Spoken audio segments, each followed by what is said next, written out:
with the first and goal. Kuhn gets the call. Pyle trying to his way in for the touchdown. What a great second effort.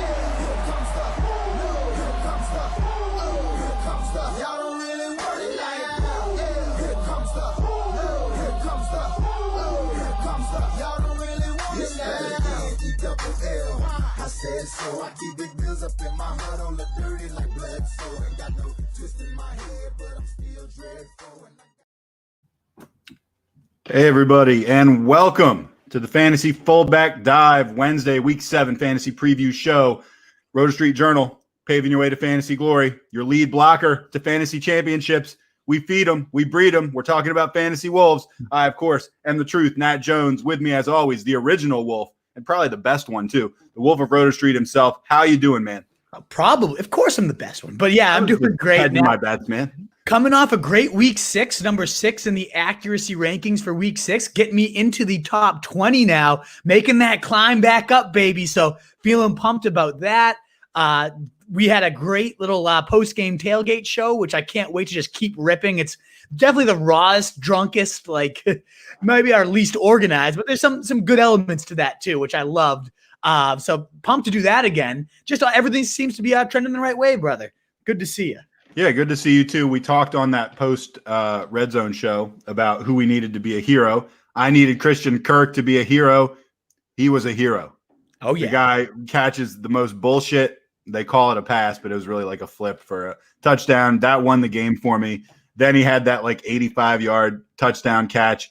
I thought that was kind of like, in wrestling when you've beaten somebody and they're unconscious in the ring and then you just come off the top ropes on them anyway again. And maybe like the other referees and the guys from the back locker room have to come out and pull you off. That's kind of what I ended up doing. So that was a good one for me. How'd your games end up last week? I mean, one of my heroes needed to be Drake, and he was. The other needed to be McCole Hardman, though. I needed like a double heroic effort, and one got 29, one got 0. So didn't end up panning out for me, sadly. And I was facing Kirk in my other league, needed him to be a shithead, and clearly he wasn't. So, tough week for the Wolf, but here we are bouncing back. The predictions, again, at the end of the day, what you guys are tuned in for is the predictions.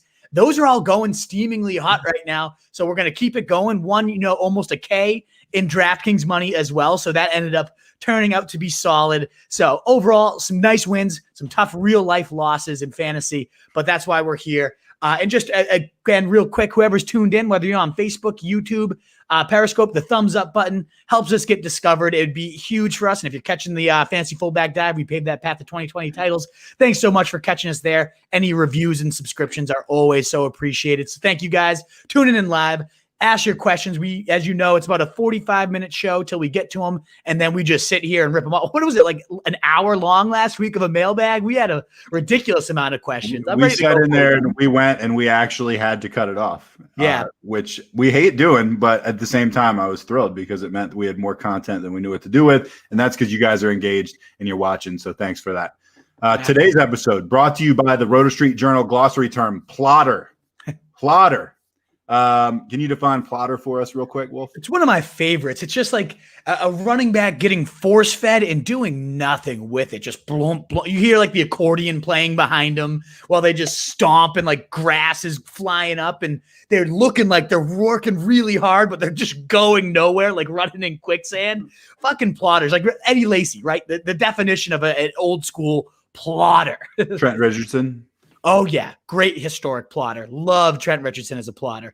So who's the biggest plotter in the NFL right now, if you had to put it out there? Because I feel like the NFL right now is not super plotter heavy. It's kind of like how the NBA has gone away from the center that can't really shoot and stuff like that, and now everyone has to be able to have range and stuff like that. I feel like possibly the NFL is going maybe a little bit away from the plotter. Definitely. Yeah. You see the scat backs. It's a pass happier league. Like it's all about the speed nowadays. So you don't have too many really just definite plotters now, but I would say if there's one and just getting more and more plotty by the week, David Johnson. That's a good one. Yeah, he seems to is kind of a plotter. Yeah, I was going to say, Frank Gore, but I feel bad saying that because he has every excuse to be a plotter. At this point, This is the time in anyone's life. You get to be this age, you're allowed to plot a little bit. The fact that he's out there, he's a starter on an NFL team. by the way, how about that starting quarterback running back combination they got going in New York right now? Is Joe Flacco the worst? He's the worst quarterback in the NFL, right? Has to be. Absolutely the worst. Checking. Yeah.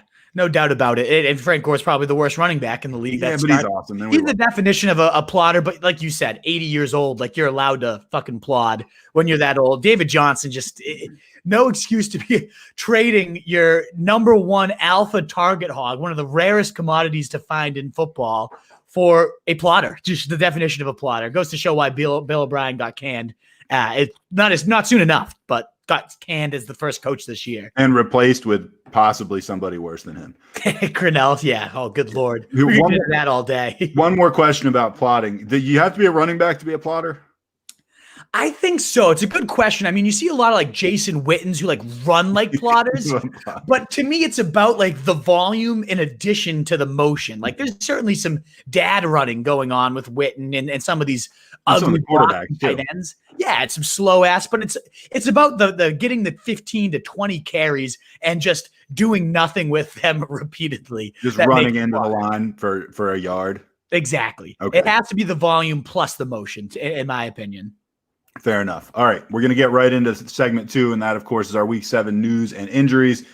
The number one piece of news that we're reporting, and you and I have already both taken action on this. We both took action within like a second of finding this out. And that, of course, is that Adam Schefter has reported Antonio Brown's suspension, which is going to end after week 8, which is after next week, that people are starting to show interest.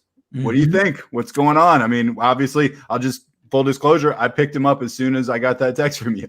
I mean, I love that we talked about this 3 weeks ago on our quarter season awards show and said, why not stash him now? And so I had him in my deeper bench leagues. I scooped him up everywhere else outside of my family league because I texted my fucking brother like a moron before I scooped him. He picks him up and then says, good looks to me. Like, fuck. Oh, man. But yeah, absolutely. This is like what the end of your bench is made for. Could he just not show up to anywhere and no team takes the risk? Of course, and it's just as a burn spot. Could he show up somewhere, combust, and get kicked out? Yes, of course. It's Antonio Brown. It's why he's not signed as is. But ultimately, I mean, still, when he's on the field, we haven't seen it in quite some time. We saw that game with the Patriots, and he scored a touchdown, and we haven't seen him since then. But he looked every bit as strong of AB as we've seen. And he the first few years before that probably was in the conversation, maybe the leading of the conversation, the best receiver in the league. So he could step in. Probably so. He could step into plenty of wide receiver cores and be their best guy. Now, the rumors are Seattle, and I know both me and you are like, oh, no, not there, like of all places. Well, you own Russell Wilson, don't you? No, but I do. I own DK Metcalf, though. Yeah, see, me too. I have DK Metcalf in 2 out of 3 leagues, and I'm like, I still think DK will be that. At the end of the day, he's that big alpha on the outside that's streaking down the field. Like he's still going to do what he can do. I'm a little more worried for Lockett if Brown goes there because they're saying he would be the slot guy, Antonio Brown. And that's where Lockett, he moves all over. He does a lot of his work out of the slot. If he has those snaps siphoned from him, that's going to hurt. But I mean, Russell Wilson already on pace for 61 touchdowns with 3 wide receivers. Really, 61? So on pace for 61. Yes. 19 leads the NFL, and he already has bye week in touchdowns right now. Oh, right. It's a crazy pace, like almost 4 a game, what Russell Wilson's doing. Insanity. And imagine if he adds Antonio Brown to that mix. He's already a cheat code. It would just be unfair. Just obviously would be a little bit of a negative to DK. I think a bigger negative to Tyler Lockett. And just for Antonio Brown, there's less crowded places for him to go. Like where would be your number 1 spot to see him go? Well, real quick, just continuing to touch on Seattle, and I agree with you on the DK. I mean, DK generally is pretty consistent, like 4 catches a game. Right. And I don't see him necessarily going below that, even if you add someone like Antonio Brown. I don't think it's the ideal spot for him, although maybe you have to take into account coaching and stuff like that. Maybe it's like we're going to look for someone like Pete Carroll who will let people walk all over him. I don't know.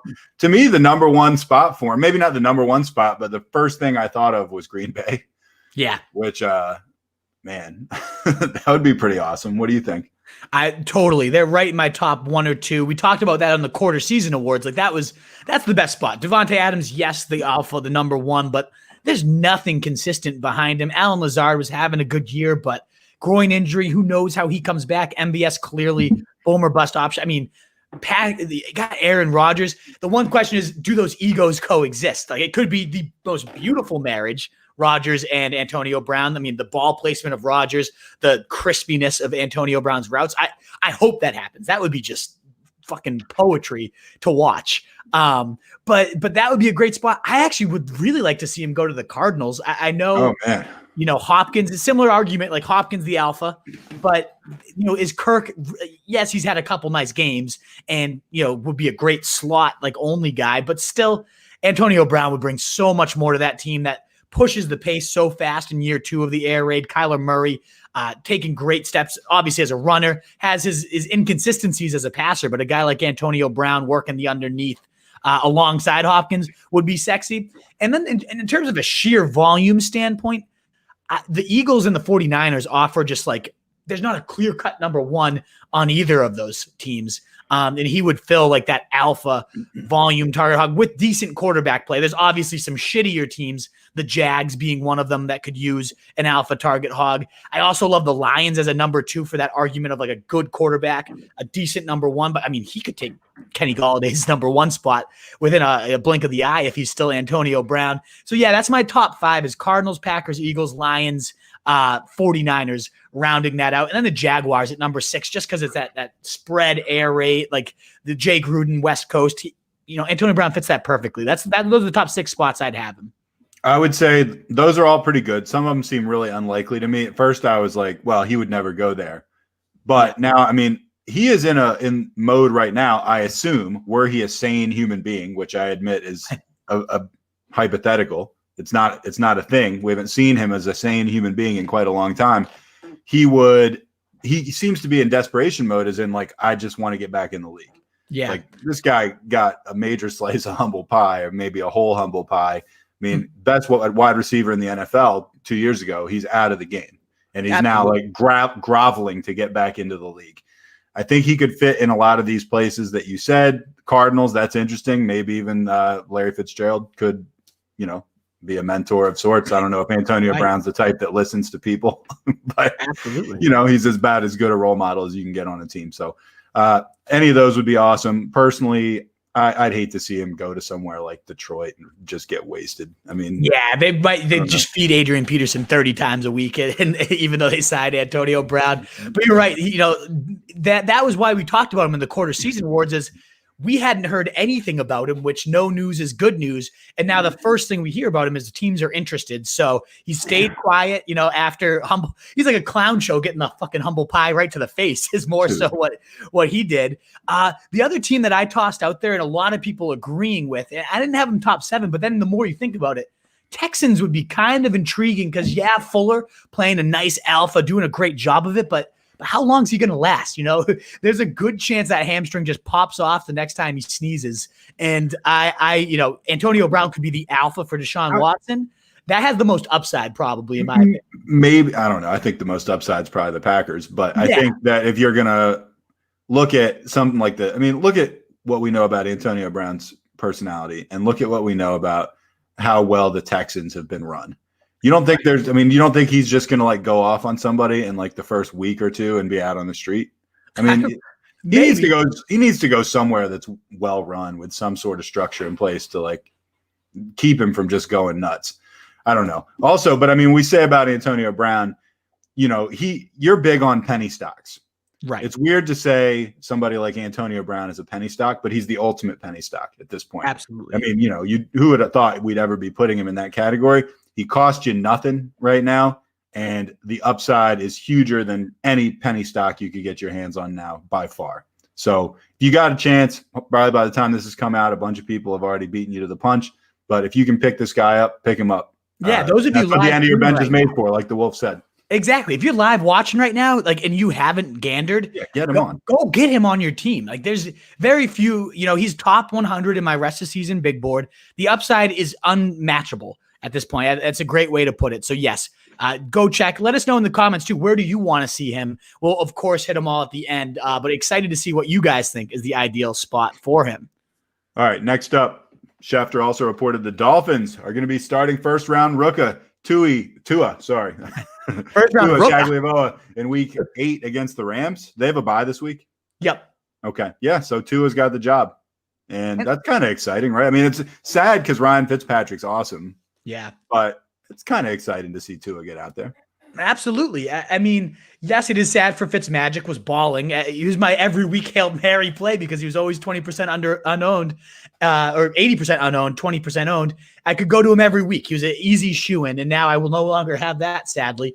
And you feel for the guy. You know, he's being a consummate pro, saying he's going to mentor him, everything, but then this breaks his heart.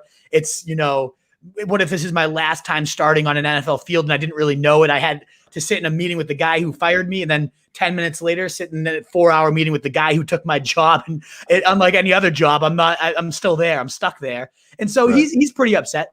I personally, you know, tossing out a Hail Mary situation, I'd love to see him get traded if Dalton shits the bed yet again to the Cowboys. Man. Give Fitzmagic those fucking weapons and let him just get back there and pepper. I would love to see that. The dude would be a top 10 quarterback right back as he has been all year with those types of weapons. So that's my like Hail Mary. I hope he goes there, but they're probably going to keep him around to mentor Tua in case anything crazy happens with his hip. I don't expect that. Tua himself, I mean, before Joe Burrow took the world by storm, it was like, who's going to tank for Tua because of how good he was in the college game? Obviously that brutal hip surgery, but the guy's a plus athlete, not really much of a scrambler, but good in the pocket, good mobility, can get those rushing points when the defense's back is turned to them as well. Throws one of the best like over shoulder balls, and that's kind of what Chan Gailey's offense with these monsters of Preston Williams and then of course Devontae Parker. They just like throwing it up, putting it like right where they have to go. Tua's phenomenal at that. So I'm just excited to see him play. I think for quarterback needy teams, he is absolutely worth a stash. I know you're not getting anything this week, but put him on the bench. Let's see what he does in week 8. And he could be starting for you. The rest of the season schedule, I looked at it.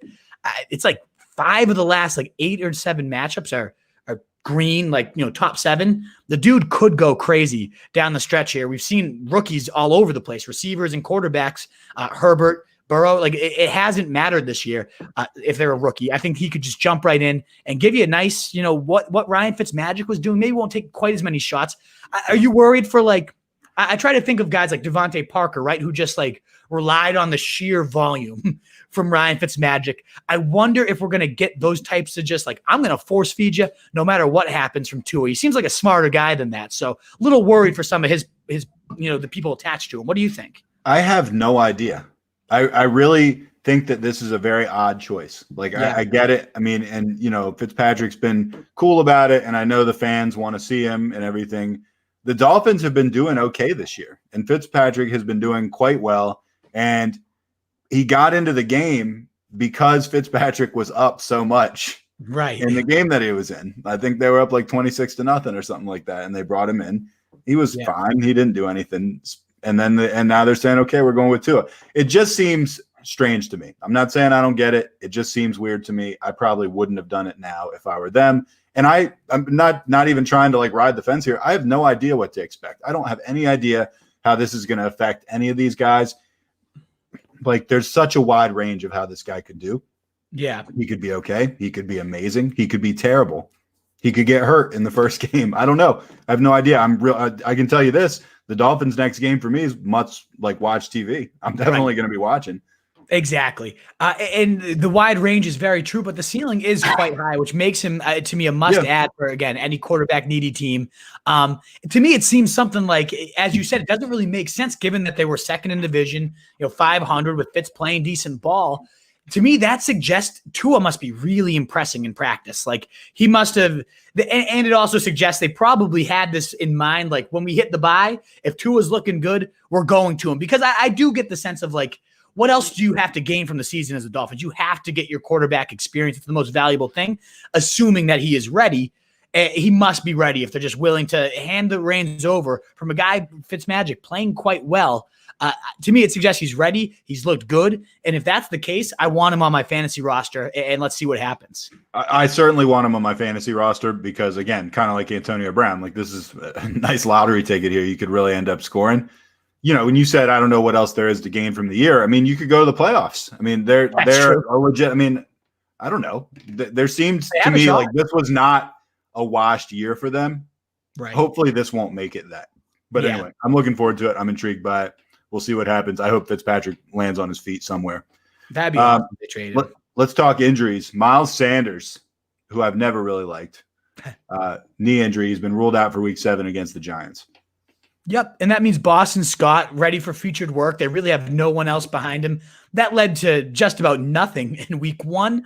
But then last year, we also saw it lead to 30-point days. So wide range of outcomes. Giants actually have stiffened up pretty decently on defense this year for all their faults on offense and just overall shittiness. They've ultimately been a decent defense. So I don't know what to expect with Boston Scott. I have him ranked like right in my mid-20s. Would be fine plugging him in for bye weeks here for sure. A lot of people at this point, you've already gotten him. If you got him, you had to bid some decent money. You picked him up. You're going to use him at that point. You get a little Thursday night juice. Who doesn't like some Thursday night action? We all love every Thursday time. night juice. The dude could definitely go off for 2 touchdowns. My guess is he's right around, 10 points, catches 5 or 6 balls, totals out at about 50, 60 yards. And doesn't find the end zone. That's my hope because I'm also facing him. But I think he'll have like a solid day, unspectacular day is how I'm looking at that. And Miles Sanders should be back next week is what the early rumblings are. I agree. I don't have very high expectations for Boston Scott. I feel like I've been negative about like the first 3 people that we've brought up, but he's not moving the needle for me. Speaking on Wednesday, Coach Anthony Lynn, always love a good Anthony Lynn quote, said Austin Eckler, who is on the IR with a hamstring injury, will be back, and this is the quote, later than sooner. So all you Eckler owners. Eckler? What are you? Yes. Well, I called Tua Tui. Yes. Rookie Tui. And I'm on my first beer, so this is not I know, seriously, now. How many of these have you crossed? Speaking of beers, Sink or Swim, double IPA, my go-to channel marker, Beverly, Mass. Love them. What do we got over there? It looks like you're a real American. Yeah. Well, in these turbulent political times we've got, I thought it was important for everybody to know which side I'm on. America. That's what side. This is the Patriot Double IPA India Pale Ale from the Scantic River Brewery. They're based in Hampton, actually. So local beers. We're both pushing 8% or more alcohol in these things, but it's still no excuse for me mispronouncing names at the clip that I am right now. We're only 20 minutes into the show. Oh boy, I can't wait till we get to the hypothetical. You're gonna get that. Yeah. Anyway, Eckler is coming back later as opposed to sooner. So and that's kind of what I've expected too. And I've said all along to people, a lot of the Twitter doctors, whoever these guys are, that decided to get a doctorate degree to tweet about fantasy football stuff from Twitter University. Exactly. A lot of them were saying though, like there's it could be off the bone. Like it looked really bad from what the reports were. And this kind of confirms our suspicion. So that just means, what's this backfield going to look like for the next few weeks? One, hopefully you have an IR spot for Eckler. Otherwise, if you're getting desperate, like I can't call him a must hold at this point. As long as you have a decent sized bench or an IR spot, of course you hold Eckler. But his owners are probably getting pretty impatient. And this backfield, what happens from here? Well, last week it became the Josh Kelly. Everyone thought it was the Josh Kelly show, and then it became the Justin Jackson time. And we were, and I will give us some credit here. Please give us credit. From the start, I said Kelly seems like nothing special. We've seen Jackson do really well. And I've been a Kelly owner all this year, and somebody had Jackson. I was hoping to get Jackson, and he never got dropped.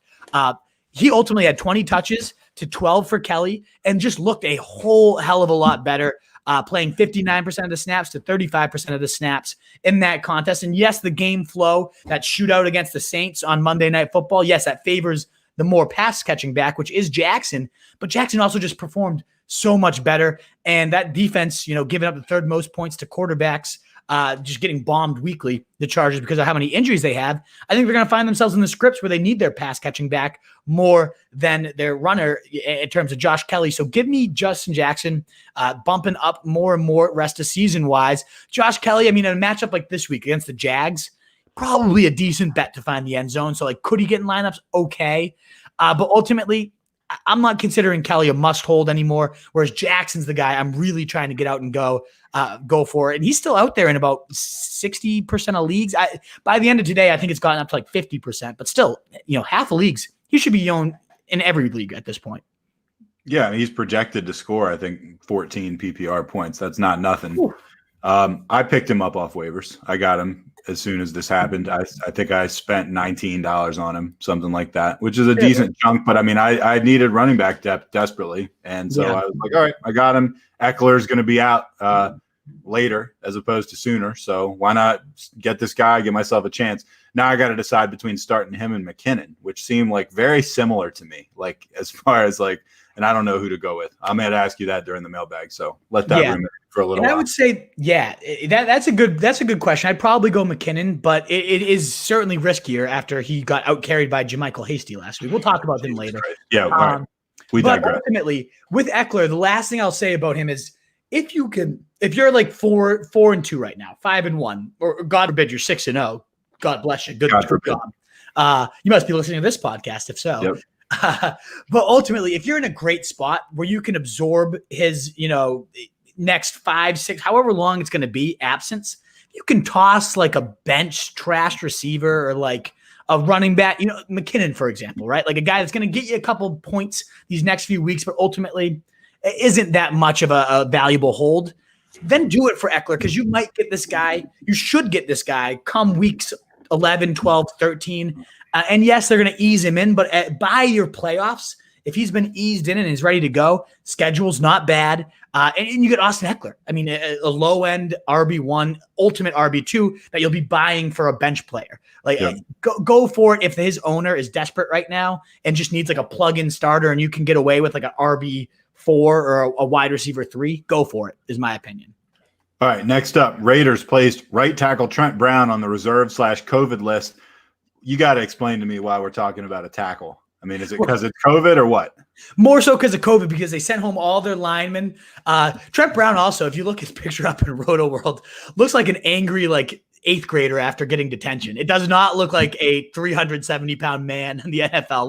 Look him up and just see what Trent Brown looks like on Roto World, and you'll probably start to chuckle because it looks like a kid. Doing it right now while you're talking. Yes, but that's the only reason we're mentioning it. Is there is now a slight risk the Raiders game ends up getting moved, ends up getting postponed. Just like keep the Raiders in mind because their whole offensive line got sent home. Right? Sorry. Not a bad call, right? That can't be him. That's got to be like his son, right? That's not. It looks like kids that we used to teach when we worked in the middle school together. Exactly. Except really big. I mean, he's big. He's clearly like huge. It's like a fat middle schooler. That's what he looks like. A fat middle schooler, right? I almost dropped a couple of names, and I was like, "No, I'm not going to blow up kids." Ultimately, I don't know if that's what his face always looks like. It's just the Roto World picture of him is a I just picked a random picture, and he looks pretty funny. Exactly. But that's the only reason we're mentioning it is you have to make sure to monitor them. All the linemen got sent home today. They did have the bye week, so it's not like he's been like hanging around and everybody's going to get infested. But yeah, you got to have your Raiders. Is the word you were looking for. What's infected, that? Not infested. Infested. That's lice. Very true. We're both making some gaffes today. Yeah. All right, people you should be monitoring. Joe Mixon, foot injury. He did not practice Wednesday. Man, we were shitting on this guy 2 weeks ago. Now we're like, oh, Joe Mixon's not practicing. What's going on? Like the sky is falling. Talk to me about this foot injury. And the reason the sky falls when he's out is we've now seen back-to-back games where they get negative game scripts and he stays in, out targeting Gio Bernard every week now, staying in those scripts where it would have always been Gio Bernard. He's now got the receiving work on lock, we think, until this foot injury. And now he's got shin and foot and ankle. He's got all these little ailments that keep popping up, and he keeps playing through them. But this one is the one that's always worrisome, a foot injury. I always hate that. He came back into the game, but then labored, came back in, labored a bit more, and then he ended up not playing the last 8 minutes. So you have to get Gio Bernard if you own Mixon, or at least some sort of backup plan because he might not. You don't have to get Gio Bernard. You don't have to get Gio Bernard. Don't do it. Yes, you do. I mean, you got to have something. You have to have a backup plan. If you got to have something, but come on, you got to be able to do better than this guy. I mean. 5 years ago, I might have been like, yeah, maybe you could take a chance on Gio Bernard. Think about how many times Bernard has had a spot start. He always ends up putting up 20-something touches, doesn't do anything special with them, but fouls into the end zone, catches 6 balls for Ultimately, he'll probably touch the ball 20 times for 70 yards, but 6 of them will be catches, so you'll get some nice receiving points. You'll get a touchdown, and it's against the Browns, who suck. How many points do you think he's going to score? If Let's Joe Mixon, let's call it PPR. Let's say Joe Mixon doesn't play. What do you think Gio Bernard puts up against the Browns? I'd say 15. All right, I'll take the under. Okay. You were expecting me to go like 20 or something, right? I'm not that psycho. I know. I was prepared to go hard, and then 15. I was like, that's not crazy. I mean, but that's serviceable. It's gonna be he's serviceable. That's a great word to describe him. He's so unexciting. And I know we're supposed to be talking about Mixon, but it's just like I can't even believe Gio Bernard's still in the conversation. Whether it's Bernard, whether it's whoever, you got to have a backup plan. Is all I'm getting at. Justin Jackson. Like it could linger. Zach Taylor said he doesn't expect him to practice all week. But that's it. That's the only update he'd give us on his injury status, according to Ben Baby. It's the verified reporter on that one. So verified. Baby. I've seen that name before, actually. All right, let's talk about another guy I can't believe made the injury list. Not because I'm like I can't believe he's injured. Sure, I can believe he's injured, but it's like this guy could not be less relevant. We've talked about him recently about just how worthless he is. Marvin Jones, knee injury, did not practice on Wednesday. Not sure you're going to be able to tell the difference. Not sure this guy needs reps at this point. Yep. I mean, what does it matter, right? The only reason I brought it up was because he's facing Atlanta. All right. I mean, anybody matters against Atlanta. And it's not like anybody's sitting here like, oh, let me make sure I have my Marvin Jones backup plan. Right. If you're planning in any sense around Marvin Jones, I'm assuming that your season has been over for weeks. Yes. Exactly. Right? Okay. Quite some time. It's more so like DFS purposes. And this would have been like the 1 week you might have held on to Marvin Jones for was I see Atlanta on the schedule. Like, he's always good for that random like 122 TD blow up. Like Atlanta's where that happens. And we might not get that at all. So it's like, if you've been still holding on, this is more so put on here because if you're still somehow holding on to Marvin Jones, we told you to cut him in week 2.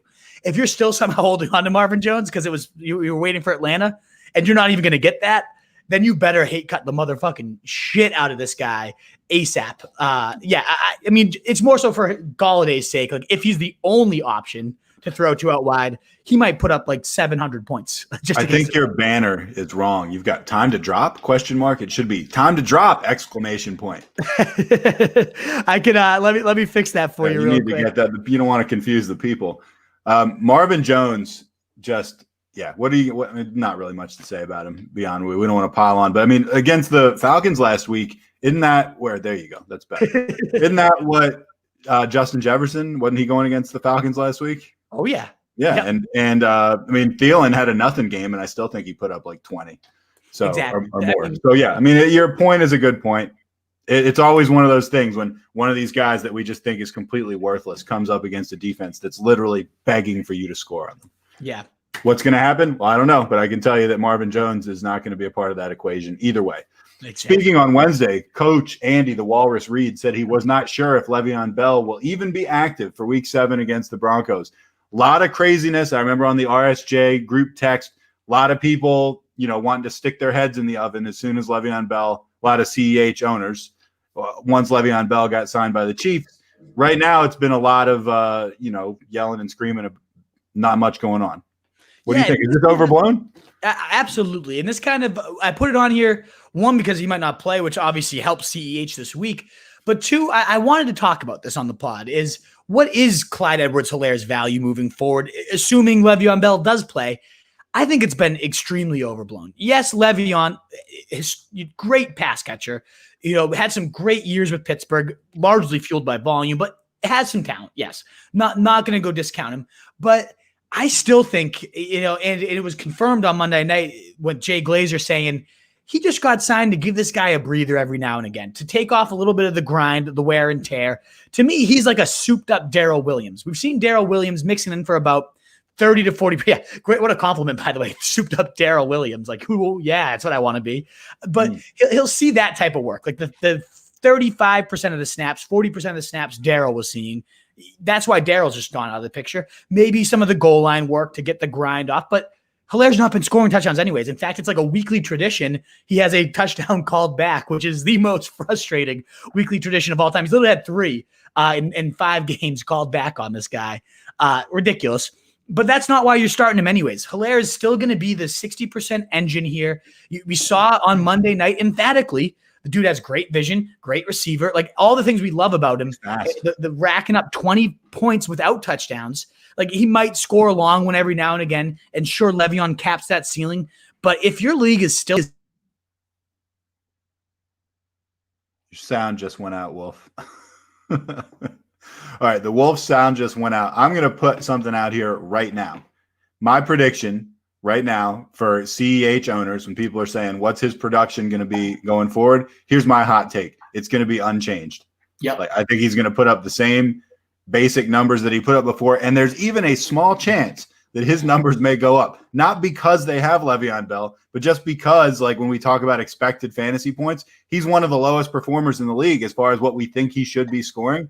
It's not a crazy scenario to me. Say if we think he's supposed to be averaging, I'm just throwing a number out, 17 a game, and he's averaging 15 a game. It wouldn't be crazy to me if he ends up averaging 19 a game after this, after all these people yelling about the sky falling with Le'Veon Bell coming here. I think that Hilaire's role is going to be largely unchanged. I just think they're going to have a better backup. And I think if Hilaire gets hurt, I do think Le'Veon Bell could potentially go apeshit nuts in this offense. Right. Am I good, by the way? Yeah, you're good. Exactly. All my points. You're a little echoey, but I can hear you. All the points completely made for me there at this point. But the other point too is, and what we saw on Monday, the one like best case scenario, in my opinion, was this signing really pisses off Hilaire and he gets fired up and runs even harder. Like he was running like a fucking madman. He already has been, but I'm all about it. I think, as you said, his value is largely unchanged, but everybody's mind is freaking out. So like we called him a buy low last week, not because Le'Veon was there yet, but now that Le'Veon's driving down his price even further, I'm seeing like people message me, should I trade Clyde Edwards-Helaire for David fucking Johnson? No. Well, I mean, if you're the David Johnson owner, you should 100% trade David Johnson away. But if that's what his value is right now, like by all means, buy.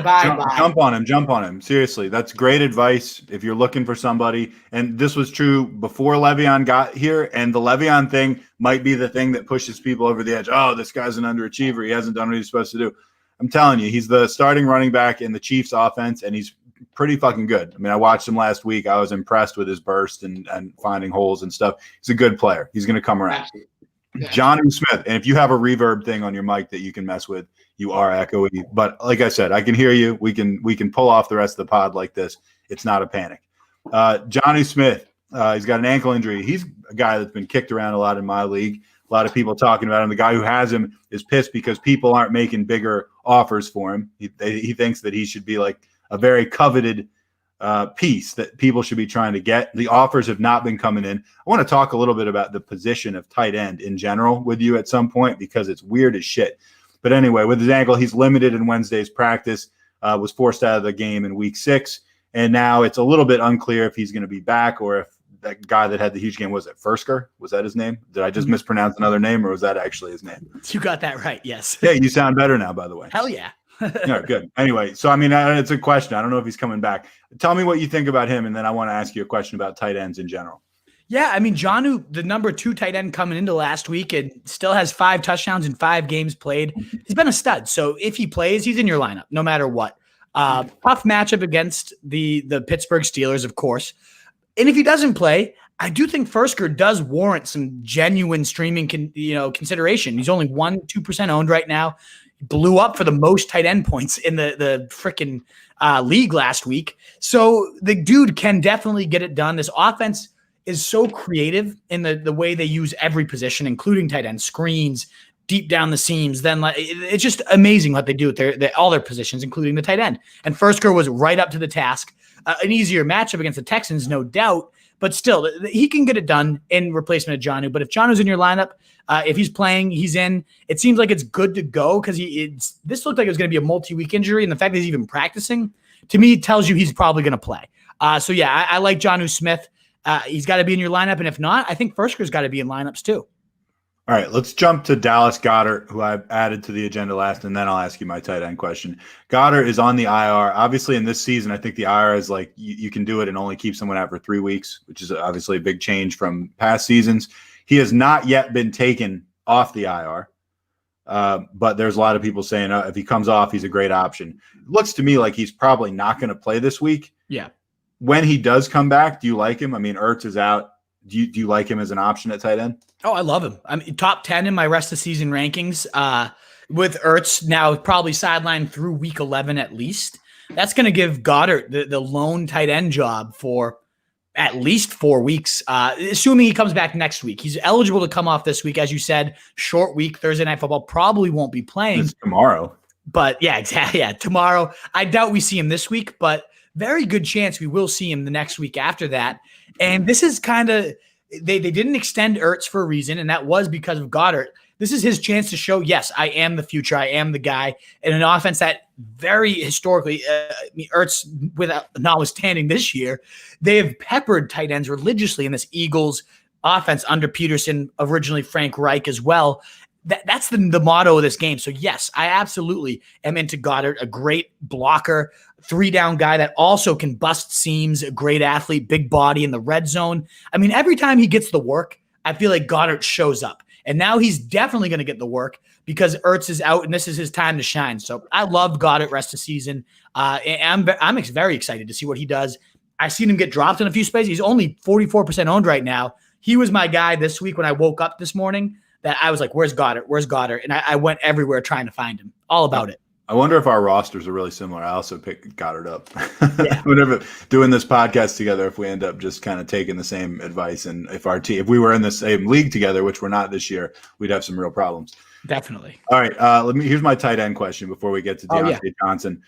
It seems to me that the way that tight end is breaking down is it seems like there's 2 guys. I'm talking about George Kittle and Travis Kelce. And then, you've got your guys, you got your Jonnu Smiths or whatever that are third, fourth, fifth scoring tight end in the league. But the difference with them, and I don't have the numbers in front of me, seems not hugely more than the projected scores of guys I can grab off waivers. Right. I mean, so it seems to me that as far as guys that have value at tight end, you're really talking about 2 dudes. Yeah. Like in a trade or something. You know what I mean? That's the thing is like tight end definitely is one of the toughest positions to try to sell to people because it's a onesie position and there are just so many inconsistencies. I think Jonnu was one of the guys. I can pull it up here, like what his numbers were week in and week out. Let me pull him out because he was like a good quality, like double digits a week. Jonnu was, but other than him, you're right. It's Hunter Henry will have his big weeks and then he'll disappear. Yeah, Jonnu 11, 22, 8, 18, and then he got hurt. So pretty steady there. Pretty good numbers. But he again is kind of the exception, not the rule here. Evan Ingram was supposed to be that guy that could blow up and become a great tight end. Has been nothing. Hawkinson's been like decently consistent, but even then it's like by consistent we mean like guaranteed for 9. Right. Yeah, 14, 8, 7, 10, 9. Like, and the guys on waivers, like if you look at who the top guys on waivers are, I know projections aren't points, but it's like you're looking at like, projected 7.7, 8.1, something like that.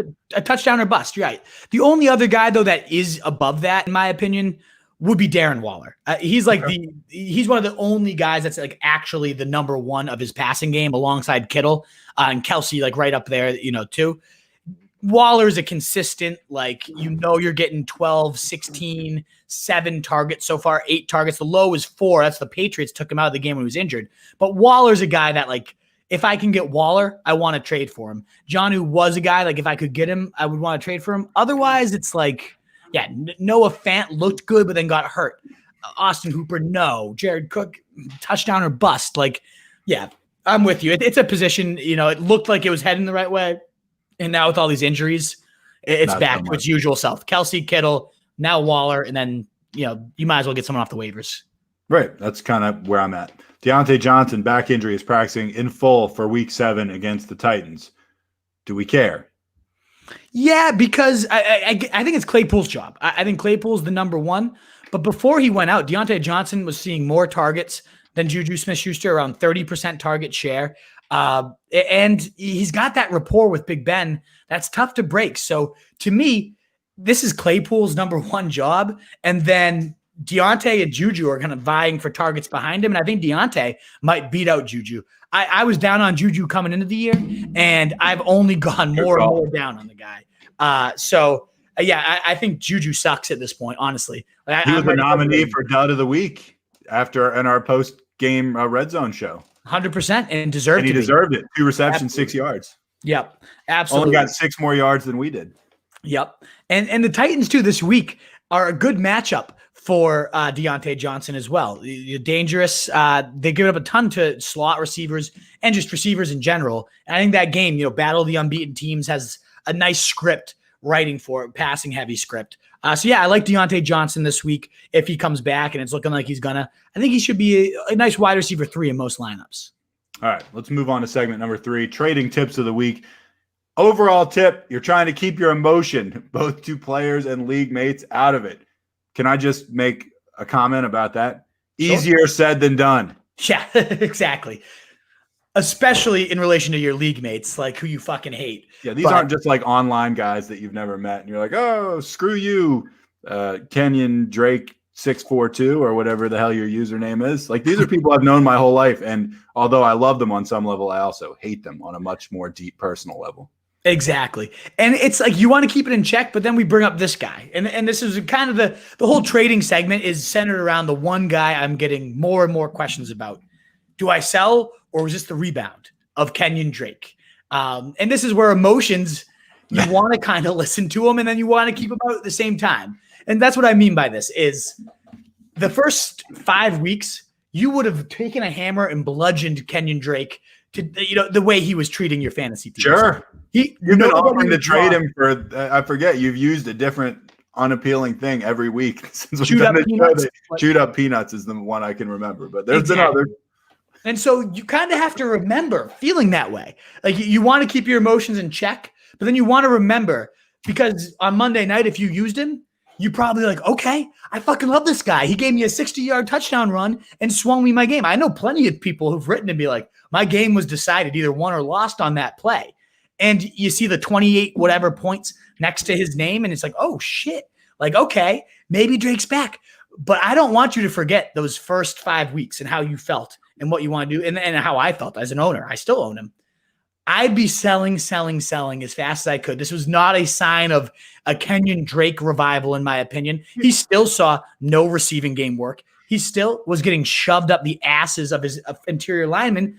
They just decided to block today because they were facing the fucking Cowboys. Can we just talk about the elephant in the room, which I'm glad you just brought up? This was a Cowboys team whose defense is already legendarily bad. Okay. They just lost their franchise quarterback, and to say they sucked in this game, both offense and defense, would be just an absolute underselling of the word suck. It'd be generous. It'd be nice. Zeke sucked.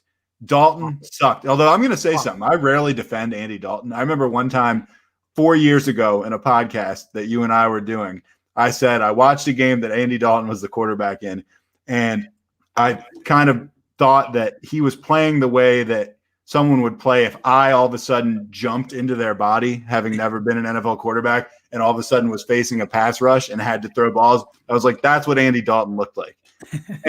And so I'm the first guy that'll hate on Andy Dalton. How many passes did they drop that guy hit in the hands? I mean, they had probably like 6-7 drop passes. They were awful. That team had quit by the time he made that 60-yard run.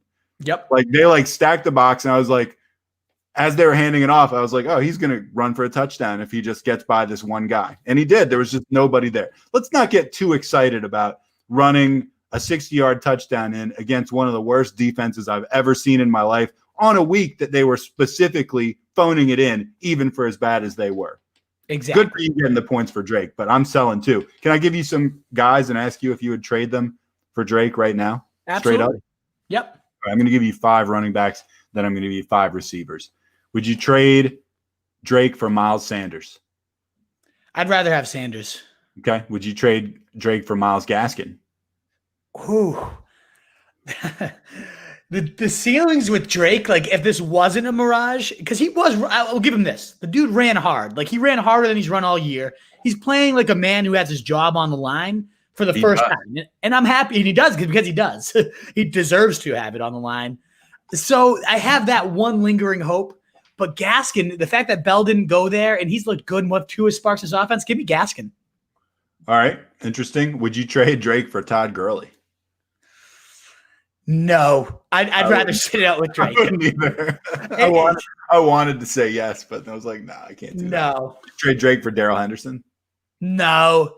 That's kind of where I draw the line. Like, you trade him for Melvin Gordon? No, because Lindsey looked pretty good. Drake has gone up to like probably running back. I want to say like 18 or so the rest of the season for me. But those committee guys that like who could lose their job at any moment, which Drake is kind of that guy. Drake is one of them. But I'd rather take the shot that this wasn't a mirage than take a stab at like Darrell Henderson, because I think he is a mirage. I think Gurley is too touchdown dependent.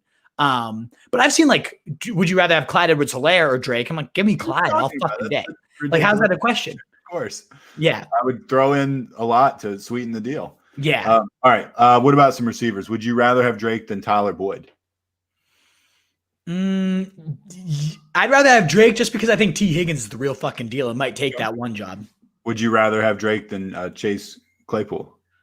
No, I'd rather have Claypool. I am just. You have a stiffy for Claypool, though. I have the biggest. I mean, well, it's big for me, stiffy, not the biggest because it's still tiny. It's large for the Wolf. Large for the Wolf, yes. Chris Godwin. Would you rather have Drake than Chris Godwin? No, give me Godwin. Would you rather have Drake than Cooper Kupp?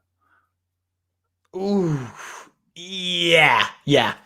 And so I'm assuming if you're saying you'd rather have Drake than Robert Woods also. Yeah. All right. Well, those are my 10. What about this one? DeAndre Swift blowing up last week. I'm going to talk about him more, so I'm not going to go too much in depth about it. But would you rather have Drake or DeAndre Swift? I know I'm not supposed to say this, but I think I'd rather have Drake. I think I would too, but it's close for me. It's really close. All right, let's move on to segment 4, high or low or Hail Mary. Wolf's record, since we've been keeping track, 14-7-2. Quarterbacks, 4-1-1. Nice job. Running backs, 4-1. Wide receivers, a disappointing 2-4. Tight ends, also a solid 4-1-1. We're going to see if we can switch that around. We want to talk about week 6, where he did a pretty good job. He had Cam as his higher quarterback. We deemed that a push. He went right around where we thought, or the Wolf thought he would. He was lower on Minshew, which ended up being a no. We lost that one.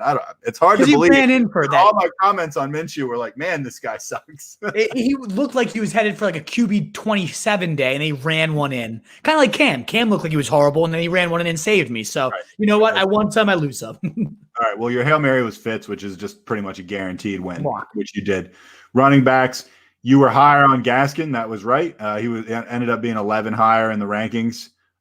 You predicted something along those lines. You were lower. I was plus 11, and he finishes the RB7. I was plus 7 and had him at like RB15, and he ended up being the 7. Yeah, which was a good call, definitely. You were lower on Ingram. That seems so easy, and you were correct because he's a running back on the Ravens. And you were also higher on Lindsey. The guy rushed for over 100 yards. So did a good job with the running backs, 3-0, contributing to that great record on running backs. Wide receivers, where, as we said, you have struggled. You were higher on Kenny Galladay. I admit I was a little bit dubious of that one. You were wrong about that. And it's really just because I don't trust the Lions at all. It wasn't anything on the pick. You were lower on Kupp. You were definitely right about Cooper Kupp. One of the reasons I was able to win my game is because Cooper Kupp sucked so bad for the other guy. And you liked the Hail Mary on McCole Hardman. Talk to me about that one. It was one of the funnest hate cuts of my fucking life cutting him yesterday. I think I tweeted out like they could have every single person on their team wiped out besides Mahomes and McCole, and I would still have hate cut him first thing in the morning. Complete goose egg. Losing snaps to something named Byron Pringle. Nothing like Byron Pringle outscoring my Hail Mary of the week. Just a fucking dud. He'll have his days where he's going to catch a 50-yard touchdown, and if you finally fucking prognose it right, like good for you. But no fucking way. Like I'm done. Hate cut. Send him on. You can have fun with that guessing game because I'm fucking done. Goodbye, McCole Hardman. Yes. Tight ends. You were higher on Gesicki. You were wrong about that. You were lower on Schultz. You were right about that. You took a Hail Mary on Irv Smith. You were right about that. He ended up to tight end 11. All right, let's get into your tight end picks. Let's try to improve these, especially at wide receiver. Guy you're higher on. The experts like him at 17. You like him at 13. Carson Wentz. Not a gigantic difference. No, it could be this week. There was just no huge leaps and bounds this week. But +4 on a guy that everyone's kind of ranking as someone you should bench. Right. I'm thinking he's someone you should probably start in a bye week most times. He's got 23, 23, 20, and 33 fantasy points across his last 4 weeks. And that's with Pittsburgh, with Baltimore, throwing to exactly no one. I mean, Travis Fulgham, whatever the fuck that creature is, has been his leading receiver. Big numbers, man. I mean, he's clearly got some juice, but like that's your number one. So Wentz is getting it done with nobody. Now he gets Deshaun Jackson back. He gets Lane Johnson back on the line. He's sneaky 5th in quarterback rushing yards. There's like a little bit of Konami stuff going on here. And the Giants, yeah, they've been decent on defense, decent against QB. But the points just always seem to come with Wentz, no matter how ugly. Oh, I gotta put this up. The points just seem to always come with this fucker. So on a Thursday night, get a little juice, get a little action. I think we would get a nice 25-point day from Wentz when everybody's expecting him to be a back-end QB2. I actually don't hate this pick, but I want to say something that I also remember I said I didn't think I would be defending Andy Dalton, and here I was defending him. You said the Giants have a decent defense. I actually think the Giants defense is kind of sneaky good.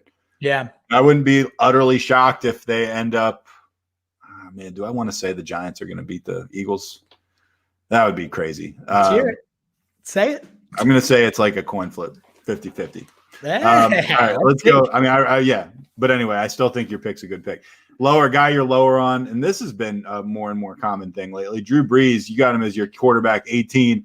The experts had him at 13. You're basically switching Wentz and Brees in your quarterback rankings.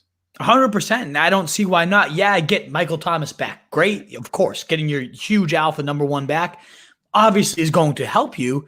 He's got his full complement of weapons, but even still, he's been under 17 and depending on your scoring, under 15, depending on how much you penalize interceptions in 3 out of 5 weeks, below the quarterback 20 in those 3 of 5 weeks.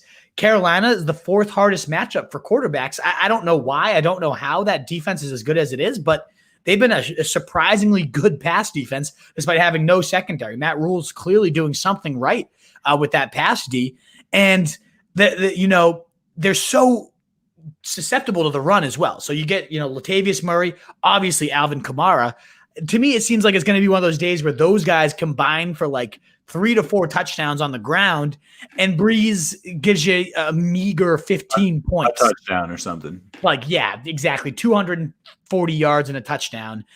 Field day for the running backs, crap day for Brees, whereas everybody's thinking he's that guy that could be eked in the lineups. To me, it's much more so Carson Wentz. Do you think Drew Brees is going to hang on past this year motivated by the all-time touchdown record that he leads Brady slightly in? A lot of people thought Brees was going to run away with it. Now it kind of seems like it's going to be more in question. They might be going back and forth. That does seem like the type of thing Brady would hang around to get. Definitely. Right? Brady for sure will hang around till he gets it. And I think maybe Brees is smart enough to recognize that. Because the thing is like, where do you really think the Saints are going to keep going back to Brees no matter for however long he wants to play? It seems like Peyton just has that hard on for Taysom. And at some point, Taysom's not necessarily young, Taysom Hill. They're going to want to get him at least a season. At some point in a few years, they're going to be talking about Taysom Hill, and he's going to be like 35 years old, coming in for like 6-7 plays a game behind Drew Brees. Still, yeah, exactly. Exactly. All right, Hail Mary for the week. Kyle Allen is playing against a tough-ish, and I just referred to this, the Giants having a sneaky good defense. That was last week. Well, what's he doing on the sheet? Because that's my show notes. I guess I got to move them. Oh my gosh! I'm just like the idiot reading the teleprompter, not knowing what's going on. So who's our guy? We got Wentz against the Giants. Okay, yeah. Well, I was confused. I'm confused a lot this episode. Who's Kyle Allen going against? Why do you like him? He's going against Dallas, so that's part of it. Oh, all right. Well, that's all you need to say. The non-existent defense of Dallas, but against the reason I had the Giants on here was against that defense we're calling sneaky decent. He threw for 280 and 2 TDs, and I don't think anybody kind of recognizes Kyle Allen had a decent day against one of the tougher defenses in the league. So now he's going to get Dallas. We've already seen him rush in for a touchdown, and we saw what Kyler Murray did on the ground against Dallas. I think Kyle Allen could sneak in for like 2 touchdowns on the air, maybe 1 on the ground, and have like this crazy day. If you're desperate in a 2 QB league, like chuck out that Hail Mary. I kind of like Kyle Allen against Dallas. Kyle Allen's not terrible. He kind of is terrible, but the defense he's one notch above terrible. Whatever we need to at some point put like the 10 adjectives that we're going to describe people from best to worst. If terrible's the bottom or next to the bottom, he's one notch above that. He's like maybe really bad. And it's one of those things too. I keep seeing like McLaurin top 7 receiver this week, and he's going to destroy Dallas. Then I see Logan Thomas, like your tight end sleeper of the week, tight end 15. It's like, well, if those guys are performing, that means Kyle Allen's racking up points. Kyle Allen, QB 29. It's like, well, how can we be so high? You know what I mean? Like, how can we be high on everything in this offense except the guy that's engineering it? And the guy that's putting the ball in their hands and is, as a result, getting points for that in fantasy. Exactly. All right, let's go to running backs. Guy you're higher on, the aforementioned DeAndre Swift. You got him as your RB12. The experts have him at 19. Sell me on this Detroit running back. Yeah, I mean, I've seen the mixed bag here. And one of them is, well, the dude only played 38% of snaps, so how can we go all in? Well, he played 38% of the snaps. He saw almost 50% of the opportunities, 44.7% with 18 targets and carries combined. And what did he do with them? 116 yards, 2 TDs, as well as 7 yards through the air. And more importantly, getting 3 carries from inside the 5-yard line. After AP got his nominal, got into the end zone early on, they, for whatever reason, decided, let's go to Swift at the goal line the rest of the game, and he came out for him. Right. Oh, we talked about that last week. Yeah, you're right. Exactly. I don't know why necessarily. AP had a decent day with that touchdown, but they just decided, let's go to Swift. They kept AP on the sidelines, and AP got it done. So if he's going to consistently be in there for at least a half of the goal line looks every week, if he's going to be in there for 38% of the snaps, we saw what he could do. The talent was very clear, so much more explosive. I mean, over 8 yards a carry compared to 2.5 for Adrian Peterson. And every single week, Adrian Peterson goes from 59% to 44% to 35% of the snaps. It seems to me like he's just trending that way, whereas we just keep seeing Swift rise. And then let's talk about the matchup. Atlanta, a joke, but also pretty good against running backs as pure runners. We saw them eliminate fucking Madison, everybody's darling play of the week, just got eliminated on the ground. But what they don't eliminate is pass catching running backs. And that is where Swift thrives. He was the best pass catching back other than maybe Hilaire coming out this year. He's seen 20 targets on the year compared to 7 for Adrian Peterson, 5 for Kerryon Johnson. That's 63% of the running back targets. So if this team, the Falcons, giving up the second most receiving yards to running backs, giving up the most touchdowns receiving to running backs with 4, giving up the second most receptions with 46. I mean, if the matchup is pepper running backs through the air against the Falcons, and especially if the Falcons put up points early, and I think they will against that bad defense with Julio now back, the script is going to say passing. And that's going to mean I think we see Swift get to about 50% of the snaps this week, maybe monopolizing close to 60% of the touches. And we just saw what he can do when he gets the work. I love him this week. I absolutely love Swift this week. All right, low on running backs. This is a guy you've been going to the well on a lot when we're talking about guys we're low on. David Montgomery facing the Rams. You got him as your RB 24th. The experts like him at 15. That's a difference of 9. I don't even think you really need to sell this, but go ahead. I mean, he's ranked as the RB 15, like you said. What? 15. Why? That suggests that he's, if you're in a decent league, there's a good chance he's your best running back. And why? No, I can't think of any reason. 11th in total opportunities so far this year, 25th in points per game. I mean, no matter, it's a classic inefficient self. Always this huge gap between the usage and the production. Saw 20 opportunities last week. If I told you no name running back, just insert Nat Jones against the Carolina Panthers and give him 20 fucking touches, that defense is so bad that Nat Jones would probably go 100 in a TD. But no, he racked up. Nat Jones probably wouldn't. Hypothetical NFL running back Nat Jones might, but this Nat Jones, yeah, that would be that might come into my hypothetical later, actually. Maybe. But that's how bad Carolina is, that you might be able to fall into the end zone against these guys. He didn't. He scored 13 points on 20 opportunities against probably the worst run defense on the league. That's as inefficient as it gets. And the Rams, not like a crazy hard matchup, but certainly much tougher than the Panthers. Certainly can put up points and kind of script Montgomery out of this game. You're looking for like a touchdown or bust if you're ranking this guy at 15. He's only scored like one, I want to say, on the ground. Just why? Again, why? Low-end RB2 that's getting ranked as a low-end RB1. Makes no sense to me. Hail Mary, D'Ernest. Is it D'Ernest or D'Ernest? I think it's D'Ernest, but I'm not positive. Because I think the French would pronounce it D'Ernest. D'Ernest. Right. It would be like of Ernest. Yeah. Deante Johnson, 15% owned. Why do you like him as your Hail Mary pick?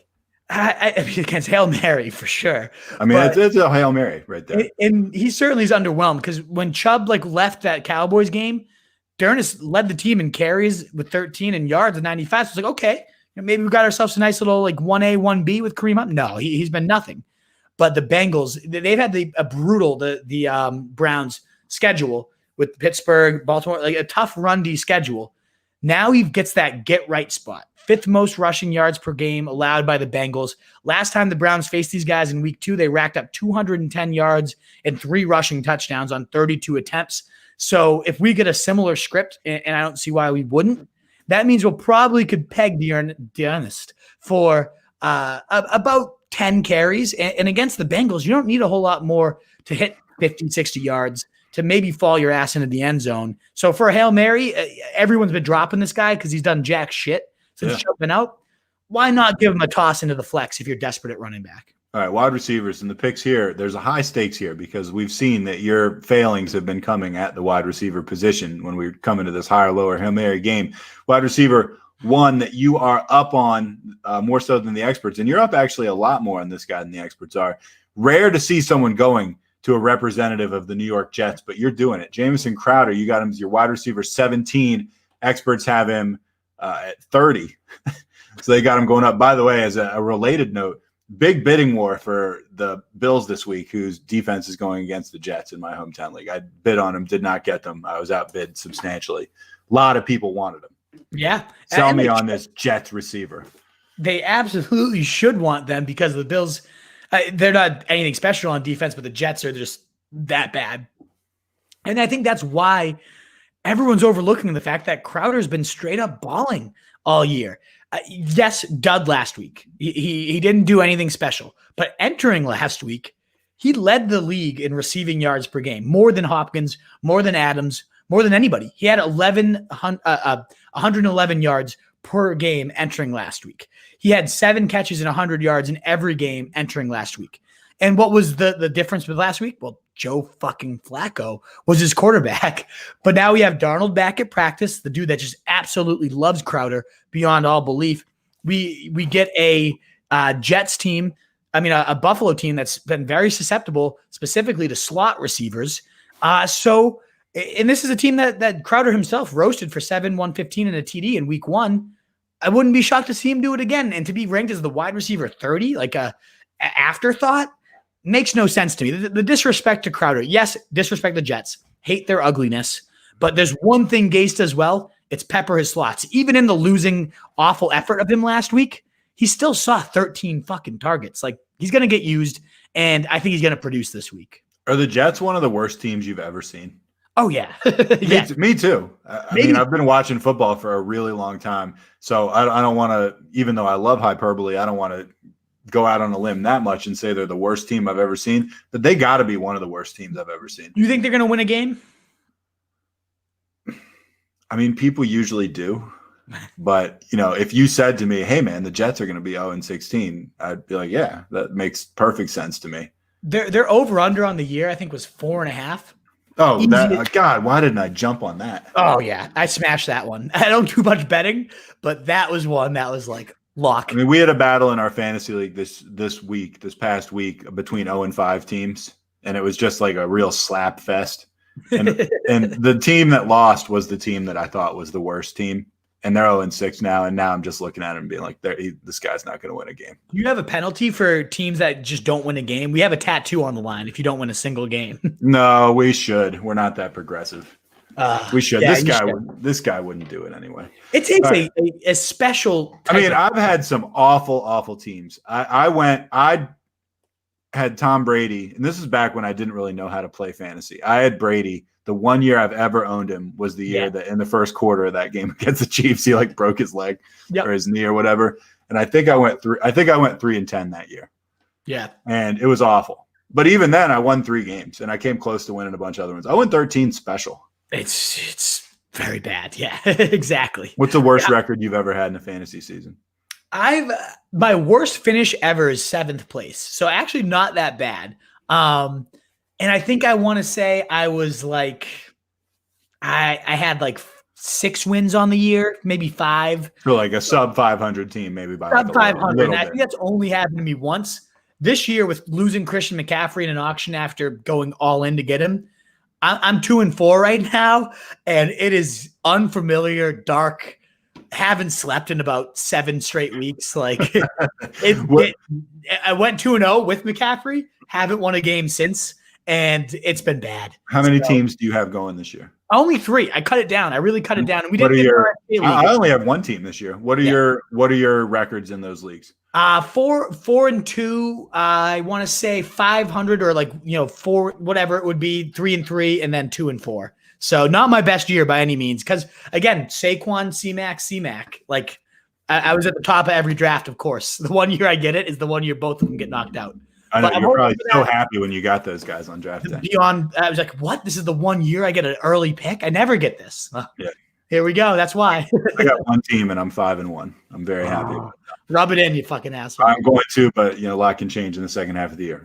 Guy you're lower on, Allen Robinson. Man, I hope you're wrong because I have him on my 1 team. Wide receiver 20, 11 spots lower than the experts who have him at 9. The guy's had a pretty high floor all year. He didn't do much last week, but I think he still had like 10 or 11 points. Why so down on Allen Robinson, aside from the glaringly obvious reasons to be down on Allen Robinson? Because he's on the Bears. But that was the one I was talking about. But will he get 10-ish points this week? I think so. Could he hit like? Yeah, but that would be a disappointment. I mean, this is a guy that's supposed to be a wide receiver 1. For the wide receiver 9, 10's a disappointment. And I think that's where I see his ceiling kind of being is like at most 12. And the reason why is the Rams are just a really, really, really good pass to you. Jalen Ramsey's done a great job on number 1s.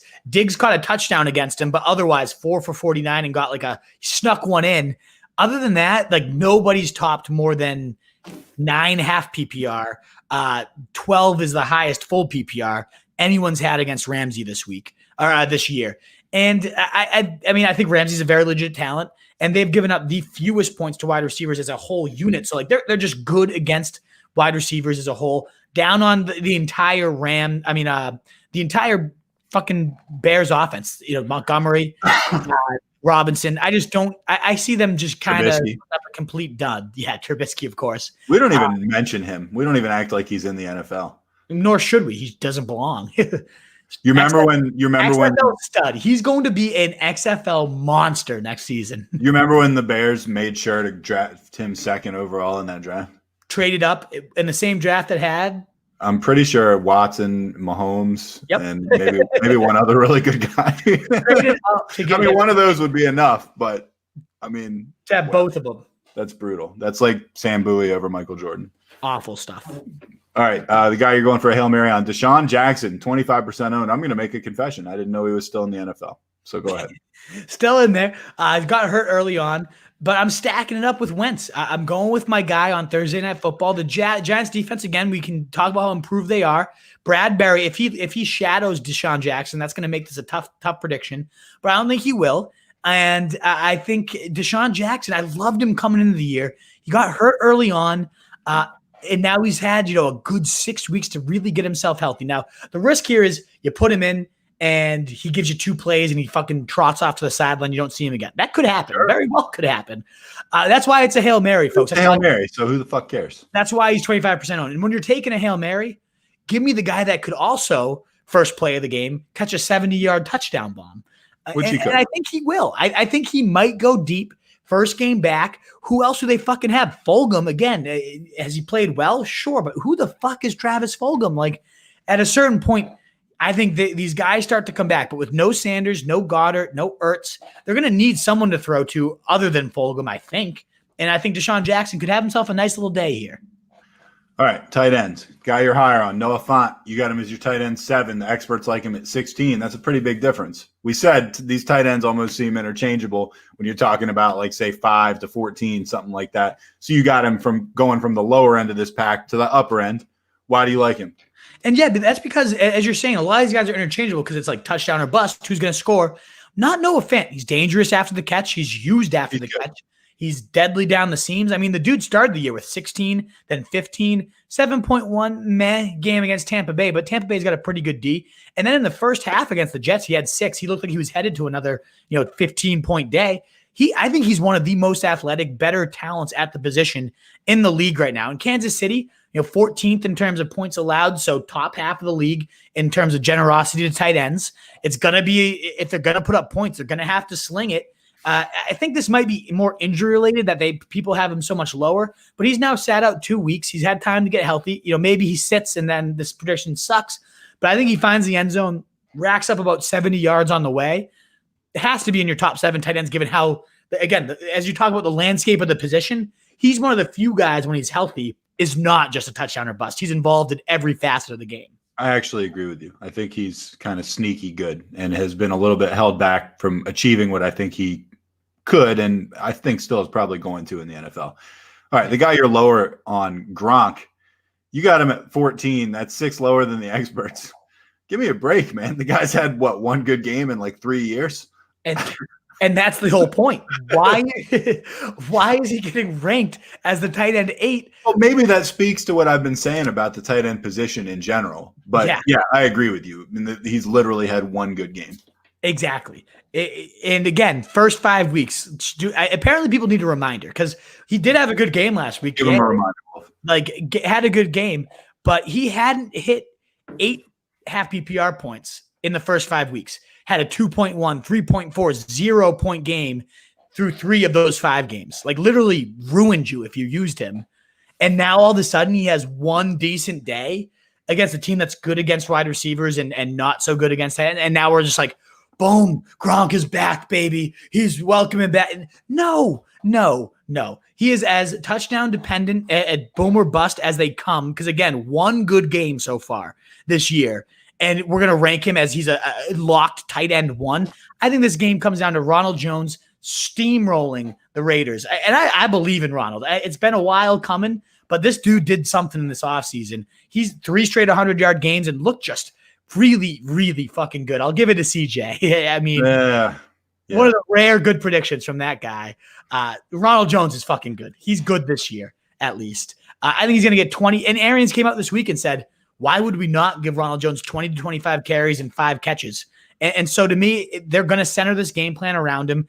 And against the Raiders team, giving up the most points per game to running backs, why wouldn't you? So it's going to be a Ronald Jones show. I don't think we get another game where Evans does nothing and then Godwin's is mediocre. I don't either. But Gronk is a distant 6th in this offense. Let's not treat him like a tight end 1, folks. All right, Hail Mary, Darren Fells, 8% owned. Dazzle me. Why?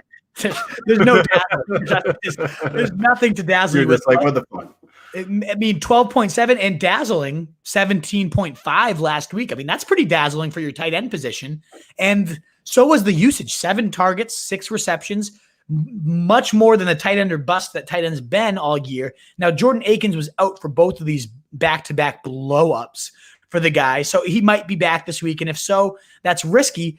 But again, at such a boom or bust position, and with this offense, it's no coincidence in back-to-back weeks he's done well. It's been the 2 weeks without Bill O'Brien, 2 weeks where they've used play action more than they've ever used it, 2 weeks where they've slung the ball deep more than they've used. The offense is just clicking far higher. And against Green Bay, they're going to need to put up points. So touchdown or bust, give me one in an offense that's surging right now for a player that's surging himself too. All right, that brings us to the hypothetical of the week. We're going to start this hypothetical of the week the same way we started one 2 weeks ago. You remember how I started the one 2 weeks ago where you're hammered or whatever and you end up messing up.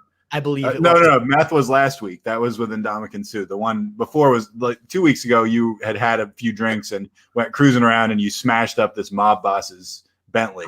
Yeah. Right. And then Joey Sly got out of the car and him kicking you in the nuts was one of the options. So Joey Sly doesn't play into this one, but you being tanked and smashing into a mob boss's Bentley, I feel like that's a good start to a lot of hypotheticals because that raises the stakes immediately. Yep. Back to ground zero. Right, so these guys are basically going to kill you. It's an amount of money. I mean, this is an expensive Bentley. It's an amount of money. We don't have that Roto Street Journal money yet. It's coming, but we don't have it yet. And you're just the wolf, and you're out on the street, and you're not doing a good job making a case for yourself. And they're basically like, for some reason the mob boss is in a weird mood. He's a quirky Don. This guy is, and he's basically just like notices there's a football game that's about to start. It's for some reason being played in a neutral site, and it is the Kansas City Chiefs playing against the Dallas Cowboys. Or the Falcons. I don't care which one, but it's one of those two. And basically the guy's like, all right, here I'm in a kind of betting kind of a mood. If the Cowboys can hold the Chiefs to 42 points or less, I'm gonna let you out of here with your life. Okay. And the other possibility is, and this one could just be much, much easier, but if they don't, I'm gonna kill you. And it's gonna be an ugly mob killing.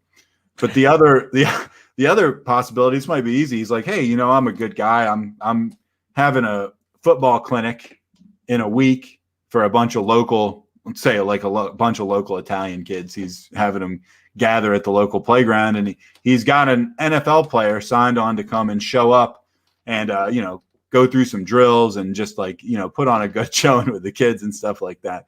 And as long as this guy shows up and he's on time, I'm willing to let this whole thing go. And the guy's Josh Gordon. So which one are you taking?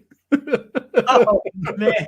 So my life's on the line either way. Your life's on the line. You got to say which one of these things is more likely to happen. I mean, maybe you're not going to get killed. Something bad's going to happen to you.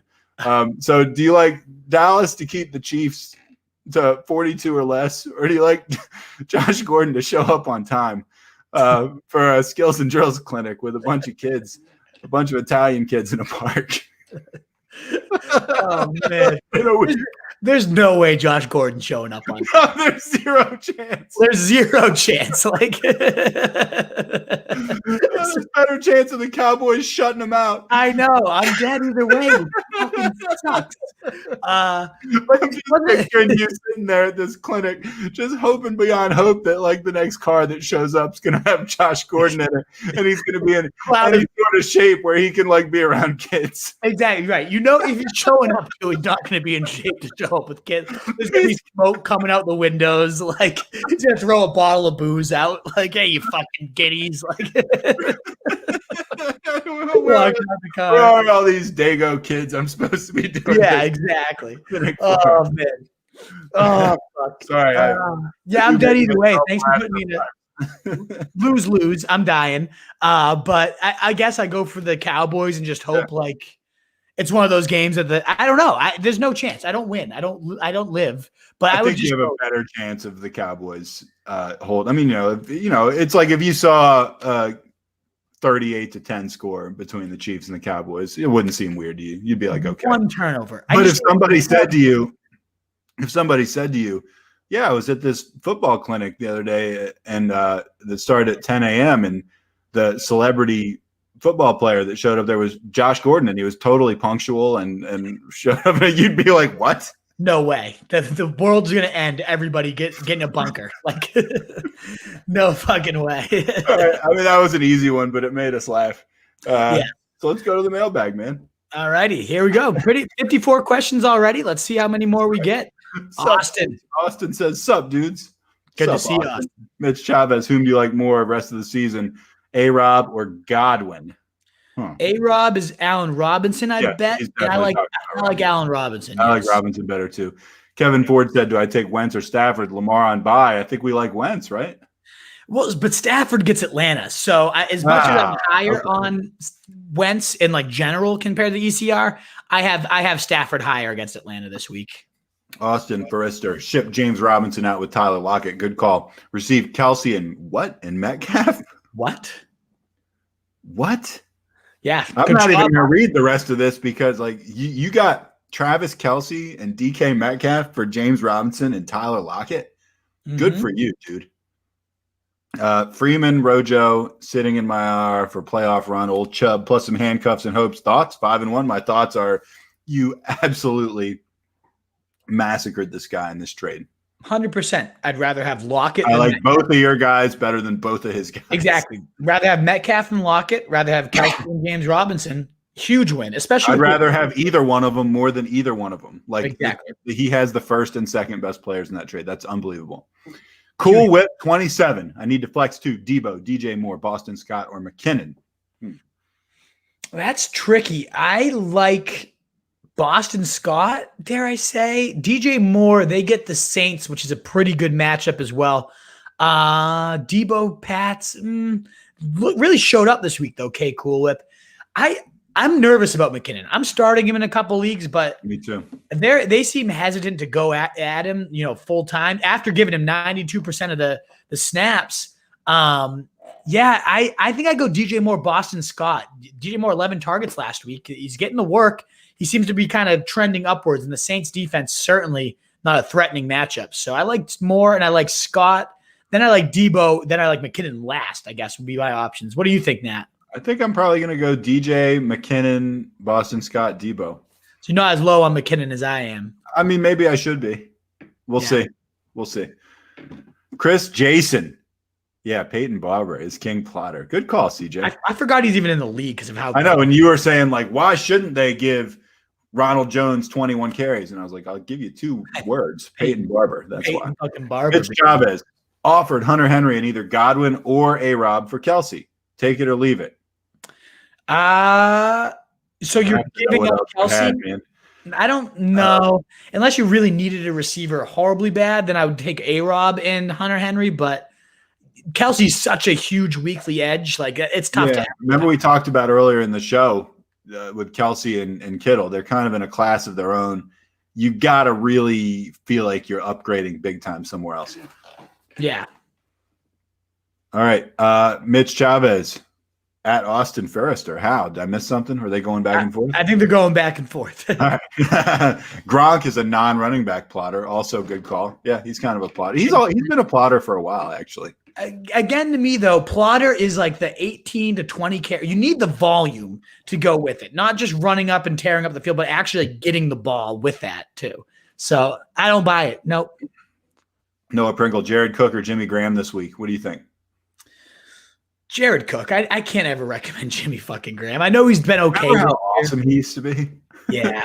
I'm also going for whatever. But I like Cook to go deep. Noah Pringle, all I needed last week was for McCole Hardman to outscore Butker. But apparently that was too much to ask, SMH. Byron Pringle, no relation, I think, out of all people, took on the role I had hoped Hardman to have. That is ironic. Yeah, Noah Pringle beat by Byron Pringle. And McCall Hardman cramming it up your ass just like he did to the Wolf. Maybe Byron's your long-lost brother, though. You never know. I mean, could be out there, Mr. Pringle. You never know.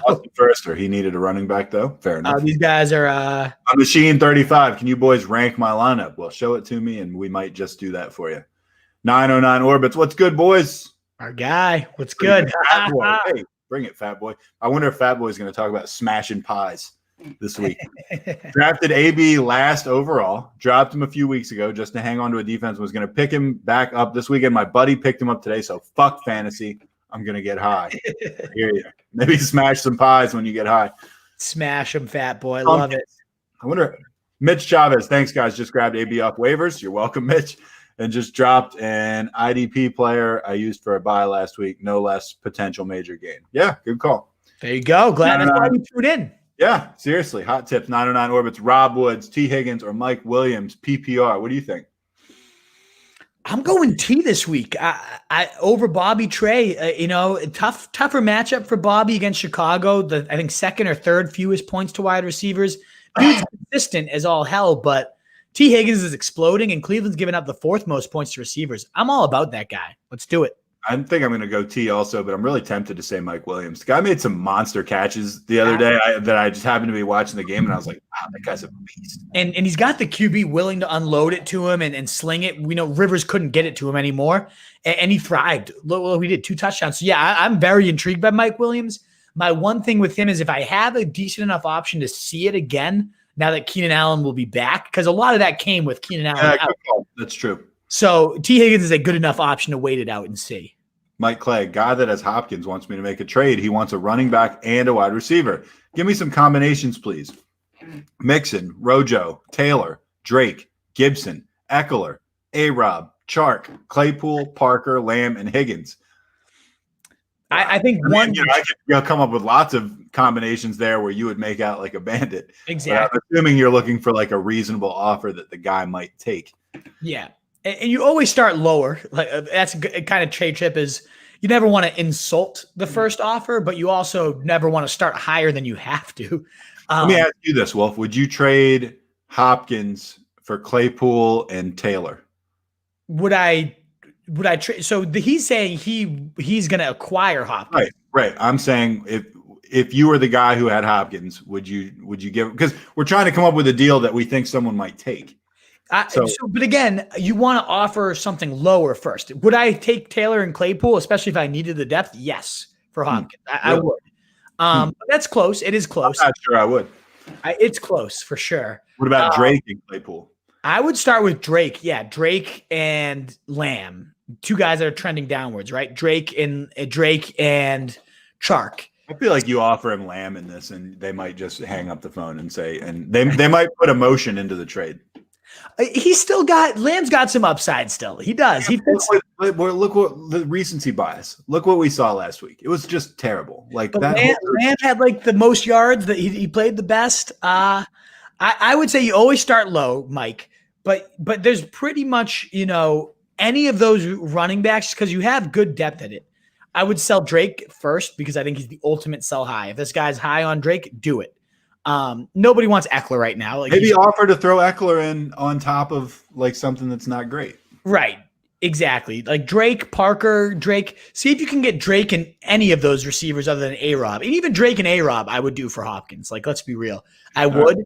But if you can pull off like Gibson, A-Rob, Drake, Chark, ultimately, if you have to give up Taylor, you can. But nobody's going to take that. No, I know. But like, what combo can you pull off? Drake and Parker. Drake, Parker, Lamb. Rojo. You might have to do three. You might have to give up three. But what about Drake, A-Rob, and Eckler? I would take that if I was him. But It's tough. It's tough. Let us know how this works out. I'm intrigued. Definitely. All right, this is the guy that said he wanted us to rank his lineup. A Machine 35, Stafford, Zeke, Carson, Galladay, Diggs, Fant, Julio. 10-man league or 10-man team. Bench is Montgomery, Juju, Brees, and Swift. All right, well, we don't like your bench that much. Yeah, I like Swift, but I hate everybody else on that bench. Montgomery, Juju, and Brees, those are like a who's who of who are lower on. Yeah. I like his lineup. Zeke and Carson, that's pretty nasty. Galladay, Diggs, that's great. Diggs is like a top 5 wide receiver, easy. Fant, we like. Julio, back from the dead, big time. That's good. I don't know, what, B+ lineup? Yeah, so I'd say solid B because 10 team is always a little more stacked. Okay. And Julio is such a toss-up each and every week, so. I'm giving him a B/B+. Marcos Valdez, 1/2 point PPR. Lamb or A.J. Brown, Herbert or Tannehill. Thanks for all your help. I'm definitely going Tannehill. Although he's playing Pittsburgh. Playing Pittsburgh. I'm actually going A.J. Brown for sure, locked in. You're going A.J. Brown, no question. But I'm going to go Herbert, actually. Good matchup against Jacksonville this week. And you saw that Monday night game. The dude has the moxie. He's got the balls. I love me some Tannehill. Don't get me wrong. I'm always high on Tannehill. But I have Herbert like QB7, I want to say, this week. I'm going A.J. Brown and Tannehill. I'm going A.J. Brown, Herbert, personally. Mike Clay, I'd love to ship Drake and Parker. Sure you would, but don't know if that's going to get it done. Should I do a 3-for-1 and toss in Chark? Wolf, would you do Drake, Parker, and Chark for Hopkins? Yeah. Because, if you were the Hopkins guy, you would? If you were the Hopkins guy, you would take that? Oh, no. I would if I'm Mike. I wouldn't take that. No. Give me 3 guys that I really don't want for one guy that I super want. Yeah, exactly. I find this is a problem a lot of times, and I'm not hating on Mike Clay for this. Do the best deal you can do. It's like people are always, to some, I don't want to say overvaluing their own players to some degree, but it's like they look at value and they're like, oh, this is worth X. You should take this for this guy. And it's like, Drake, Parker, and Chark wouldn't move the needle for me at all as far as getting rid of DeAndre Hopkins. Right. I would certainly do it if I were Mike. Yeah, exactly. I always want to be the one getting the stud rather than the one getting 3 mediocre at best. Now, there are situations where you need the depth and your team just must suck and like you just got to get it. Like 1-4, 1-5, something like that to do that. A lot of times I think, and I'm not saying Mike's doing this, but a lot of times I'll talk to people about trades and they'll say like, oh, like Parker's X number of points a game, Chark's X number of points a game, Drake, that's 45 points a game between them. Hopkins scores 20. And it's like, yeah, but these like you're 12 points a game. Parker's getting replacing a guy that's probably getting 10.5. Exactly. So, right. That would not do it for me. Certainly if you can make that deal, make it, Mike. Juan Harlow, Cooper, or OBJ. You mean just like for the week? Ugh. I go Cooper. He still got it down with Dalton. He's elite. He is elite, and they're facing Washington. So yeah, give me Cooper. I go Cooper. Craig Dupe. Cool name. Boston Scott, Austin Gibson, or Philip Lindsay. Thanks. I'm loving me some Gibson this week. It's that Dallas team we just see got steamrolled by the struggling Kenyon Drake. Like, let's let him rip it up. Scott would be next, and then Lindsay for me, but I like Gibson the most. Yep. Mike Clay says, I think the Eagles are careful with Sanders, have a week 9 bye, so I see Scott the next 2 weeks. Yeah, I think you're probably right. Could totally be it. Yep, absolutely. Sarah Riley wants to know, start David Johnson, one of the original plotters, or Swift, half-point PPR. I have Carson, who I feel is a must-start. Absolutely, Carson is a must-start over those guys. Do you like Johnson or Swift, Wolf? Give me Swift. One's a ascending lightning bolt player, and one's, as you said, the definition of a plotter. Give me Swift. He's getting a little slower every week. Jeremy Anderson, Cooper, CEH, Robbie Anderson, Terry McLaurin. I have to leave one on my bench. That's tough. I like all these guys. I like them all too. You must have a decent team. I would probably leave McLaurin on the bench. But yeah, but McLaurin gets Dallas this week. Oh, that's true. I have a tough time. Then maybe Cooper then. I don't know. I have Cooper the lowest. So to me, it comes down to Cooper. I'm playing Anderson and I'm playing CEH. And you're compelling with your Dallas argument. Let's go McLaurin over Cooper. For me, to me, it comes down to Anderson, McLaurin. I'm playing. I lock those guys in. I have higher than Cooper. CEH? Yep. And then so to me, if Bell doesn't play, then it's but CH does get the Broncos, who are the best run D in the league right now. So that's one thing I'm a little bit skeptical about. I'm probably going CEH, Anderson, McLaurin personally, though. So we're going the same 3, but we have them in a different order. I think CEH is an absolute must start. I don't care if Bell's playing, and I don't care if they're playing the Broncos. It's the Chiefs' offense. I think you'd have to be insane not to start him. Fair enough. Jeremy, Cody Hoxie, how much would you spend on AB? I spent nothing. I just picked him up for free. I've missed out on a lot of guys, so I have money to spend, and he could be a league winner. Yeah, but he could also just not get signed too. But it's week 7, and at a certain point, you can't take it with you. Right. I'm saying where were you when Claypool was the thing? Where were maybe he got Claypool. We were saying blow it all in Claypool, and we know he's going to be a league winner. I like the idea of blowing it on AB and making sure I get him, but I don't think I would spend more than $20. I was going to say $20, actually. That's the exact number I was going to say, assuming you have a lot of money. Yeah. $20 will probably get him. I'd say do that. Connor LaRose, Jimmy Graham, or Gronk. Then Brady, Big Ben, or Carr. Too gross. You're going to have to pick between Graham and Gronk. I think I go at this point, even though Gronk's my lower of the week. I actually have him 13 and 14 in my rankings with Graham higher. So give me Graham, apparently. And then Brady, Big Ben, or Carr. I like Big Ben there. I think against Tennessee is susceptible pass D, a team that's going to put up points, so they're going to have to go back and forth. I like Ben there. Me also. Vincent Mills, Jacobs or Kenyon? Jacobs. Yeah, I'm not buying Kenyon just because of one good game yet. Mitch Chavez, who looks like he changed his profile picture since the last question he put out. Gio averages over 15 points, full PPR when Mixon's out. I believe you. I believe you. I'm never going to be in the Geo camp. I'm sorry. You might be right, Mitch. I just can't do it. Connor Patrick, Boston Scott, where the start? Yeah, we've been talking about him. Definitely. Top 25 running back, top 22 even I have in my rankings. Yeah, a quality RB2 that got it done last year getting the spot starts. We had a fluke, not fluke, but a bust of a week 1. I think he comes back with a decent vengeance and has a nice 12 minimum point day. Got a solid floor and has a big ceiling with it too. I should be able to talk shit about Gio Bernard in 2020 without Mitch Chavez fact checking and blowing me up on the air. He's coming at you. You're probably right, Mitch. Mike Clay, Deante Johnson, Henderson, Scott for flex.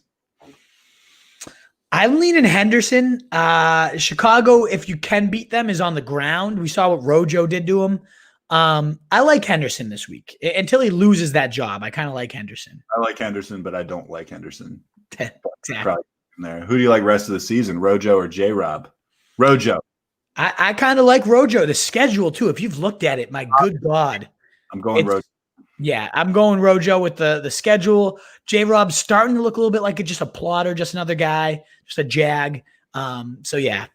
Alex Dine, take advantage of the players being dropped for AB. LOL, ridiculous. Hoping to pick up Deante Johnson now. I didn't have to drop anybody. It was awesome because I dropped Zach Ertz and I picked up Goddard and put him in an IR spot, and so I just picked him up for nothing.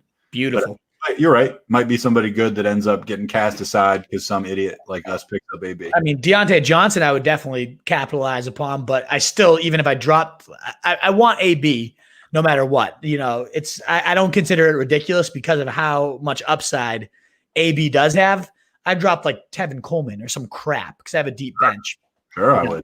I would drop him even if I wasn't picking up AB. Mike Clay, worried about Tannehill's schedule the rest of the way? It's brutal, but he is balling. Yeah, he balls even in tough matchups. I'm not too worried. I don't think he's going to, be scoring 40 a game, but I think he's going to be a, top 10 quarterback? Yeah. He won't do what he did against Houston every single week. And it does soften up for the playoffs too. So I do think he can play Houston again, though. Yeah. No name. Hey, no name. I'm just mad I didn't pick AB up to use as trade bait to an idiot in my league. Listen, using AB as trade bait for an idiot is a worthwhile strategy. Definitely. I should have done it more, but we brought up Josh Gordon in the hypothetical earlier. He was the ultimate keep him on your bench because he's suspended the first 4 games of the season. And then once week 4, week 5 start coming around, then people start inquiring about him. And you would always be smart to move him in that situation. Right. Trade bait for idiots. Huge name value. So if you can move him for a good, solid, usable guy right now, do it. Otherwise, I still love the stash. I really do. So I'm not like forcing a move with him. But yeah, the name value is very, very real. Hey, I just got a question real quick through text. Can we? Will Massey wants to know: would you do Debo and Fournette for Singletary? Shit for shit. I mean, like that was my thought. None of those guys excite me. Debo's the most exciting player probably in that trade, but Fournette's crap. So what's he getting? Is he getting Debo? Because I'd rather have Debo. I think he's given up Debo and Fournette. Yeah, I wouldn't do it. Nothing about that. Like, you're not clearly winning, so don't do it. I wouldn't do it. I agree. Goddard probably won't be back till after their bye. Look up Fantasy Doctor on YouTube. Very helpful. Thank you. I think you're probably right, actually. King Slimby, I need help this week. Should I start Herbert or Stafford? We know the Wolf loves Herbert. I do love Herbert. You got that matchup against Atlanta for Stafford, but as juicy as that is, I'm so high on Herbert this week. Number 7 versus 9 for Stafford. Give me Herb. Sarah Riley, half point PPR flex. Crowder, Fulgham, Robbie Anderson, Swift, Robert Woods. Wow. A lot of good options. Probably Anderson, I guess. Yeah, I like Anderson the best. I like Anderson the most of all of the receivers. So then it comes down to Anderson or Swift for me. And as much as I like Swift, I feel like Anderson's a little bit of a safer floor with similar ceilings. So yeah, I like Robbie there. Mike Clay, trade J-Rob for Rojo and Tannehill. Yeah. Yeah. Because I like Rojo more straight up. So yeah. I would definitely rather have them. Brixenson. Should I trade Tyreek Hill, Le'Veon Bell for Travis Kelce? What do you think about Tyreek Hill this year? I mean, scored in right? a little bit underwhelming. He's scored in every game other than last week. So he's got a decent floor. And then we had a week against the Raiders where like he caught a 70-yard bomb, but it got called back. I'd be buying low on Tyreek if I could. I agree. That's my thought too. I think Tyreek is undervalued right now, but I really do like Kelsey. I mean, I hate him, but I like him. Kelsey's that huge edge at such a hard to find position. So it really depends on like what happens to your tight. Like, are you getting Kelsey? He's probably trading Tyreek, right? So who's your tight end right now? What's your wide receiver? Like trades are tough to analyze without knowing like, who else is on your roster. If you have pretty good wide receiver depth, I think it's worthwhile. Otherwise, I think you are giving up more than you're receiving on average, but your team construction might make it justifiable. It's close for sure. What do you think Kelsey's scoring more than an average tight end, like 10 points? Yeah. Oh, yeah. I mean, that's substantial. It really is. But I also think Tyreek Hill's blowups are coming. So I tend to agree. And then, as you mentioned, Le'Veon Bell, if something ever did happen to Clyde, would go berserk. He'd be like a top 5 fantasy player, probably. Exactly. So, like, you're giving up a decent amount. The edge is sometimes worth it, especially if your receivers can withstand it. But yeah. Jacob Piccolo, do I start Boston Scott or Antonio Gibson? Not PPR. First of all, get playing PPR. Yeah. Standard's useless, but also Gibson because the Cowboys are horrendous. Mike Clay, Wentz or Brady? That's pretty close. I have Brady 12, Wentz 13. So I do like Brady against the Raiders, primetime game. Wentz, as much as he's my higher or lower, and he's my higher, like there is the scenario where the Giants D just kind of like breaks through the line every play and frustrates him and he shits himself. So I like Brady as like a safer guy with a similar ceiling. I like Brady also. Austin Forrester, question for everybody. Hate cut N'Keal Harry's bum ass or keep him? Oh, definitely cut him. Yeah, if you're calling him a bum ass, you clearly want to hate cut him. Cut him. Austin Forrester also says, Dearness saves Christmas. Dearness goes to jail. What does this even mean? Oh, you don't know what that means? You don't know the Ernest movies? Oh, yes. Camp, Ernest goes to jail, Ernest saves Christmas. Come on. I like it. Joe B. Hurst or Hooper? Yeah. Ooh, I have another one. You guys are asking some pretty good questions because I have them 12 and 13 in my rankings, like right neck and neck. I go Hurst, though.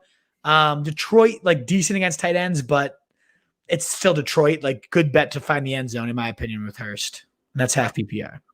Trey S. Full PPR, DeAndre Swift or Melvin Gordon? Thanks, guys. I'm going DeAndre. Higher running back of the week. Atlanta matchup, too juicy for me. 25. Drop Bridgewater for Herbert rest of the season? I would. I would too. Yeah, Herbert looks real special. And Bridgewater looks good in a good offense. Gets Atlanta again, gets some good matchups. But like Herbert has that real like it factor. Mr. No. Swift is an all-out bench. He only played because Detroit was up big. Patricia loves Peterson. If Atlanta's throwing and scoring, Swift won't get many touches. Okay. See, I think that's a horrible take because, one, he put in Swift early in on the game, like took goal line touches from AP right from the start. So to me, it was out of the bye week. Let's start getting our fucking rookie involved because our jobs are on the line, and this guy's way more impressive than anyone else we have. But two, if they're throwing and Atlanta's scoring, then you're making my point for me. Swift's absolutely, you're going to put AP, a mediocre to subpar receiving back in instead of the main receiving back who's seen 20 targets to AP's 7, who's way better as a receiver. Like both of these cases are not right because he put in Swift not only when they were up big, but while the game was still tight. And if it's a throwing game and they do get down big, which is why I'm so high on Swift, they're going to use their pass catching back, which has been Swift. So thank you, Mr. PFT, Piftno, for making my point, but you're wrong. See, I actually think that Patricia does love Peterson, and I think that's why he's still on the team. I think he does love Peterson too. But I think that's why he's still like the nominal starter and everything like that. I agree with your take. I agree with him that Patricia does love Peterson, but I think there's a limit to that. It's an unhealthy love for him, yes, but he also did give Swift some early goal line touches, early running back work, as he still had AP, and AP snaps have gone down every single week. So that love might be dwindling. Greenhill, should I drop Crowder for Beasley? No. Do that. We just raved about Crowder. No. Sam Joshi, do I start Gibson or Drake? I'm going to go Drake. I like Gibson's matchup against Dallas, but Seattle, nothing great against the run, and Drake off that hot game. Let's ride that hot hand. The Wally Doe with the nice Raptors logo. Who should I start, Amari Cooper or Allen Robinson? I'd go Robinson. See, I go Cooper. No, you have Robinson way low, and I get you being skeptical about Robinson this week, but I'm skeptical about Andy Dalton. As you should be, but yeah, I like Andy Dalton, 8 or 9 years past his prime, let's say. Kyle Tuneberg. I have 3 quarterbacks, and I want to slim it down. Sure. I have 10. How many quarterbacks do you carry, Wolf? I never like more than 2. I have 1. Yeah. I have Tannehill, Stafford, and Herbert. Who do I dump or do I trade? If I trade one, I need a running back. Is there one you would suggest? Kyle, personally, in my experience, it is tough to trade quarterbacks. Very tough. I mean, I don't know if that's transcendent between leagues, anything like that. I never feel like I can get value for quarterbacks. So I think you're going to be dumping them probably. Who would you dump? Probably going to be dumping them. Which one would you dump if you had to dump one? Stafford, probably. Me too. This week, especially, I would not want to because he gets Atlanta and he's going to probably blow it up. But yeah, Stafford's my least favorite of the 3 rest of season. I would try to trade any of the 3, whoever anybody loves, because they're all serviceable, good QBs. Maybe it's part of a package deal, like this running back plus a QB if any of your league mates are desperate. But yeah, there's very few running backs I can be like, yeah, go get Gibson for a quarterback because nobody's going to trade a good running back for a quarterback. Right. Manny Paulos, should I start Slayton, Brandon Cooks, or Mike Williams? A lot of upside to all those guys. That's a really, really tough one. And it's one of those ones where like any of them could blow up for a long touchdown. So, you got to trust your gut on that. I personally have Slayton the highest of the 3 just because he seems to be the biggest bet for consistent volume. But he's also playing on a short week where he was hurt. I think I'd go Williams for whatever it's worth. You would go Williams over them? I think so. Yeah.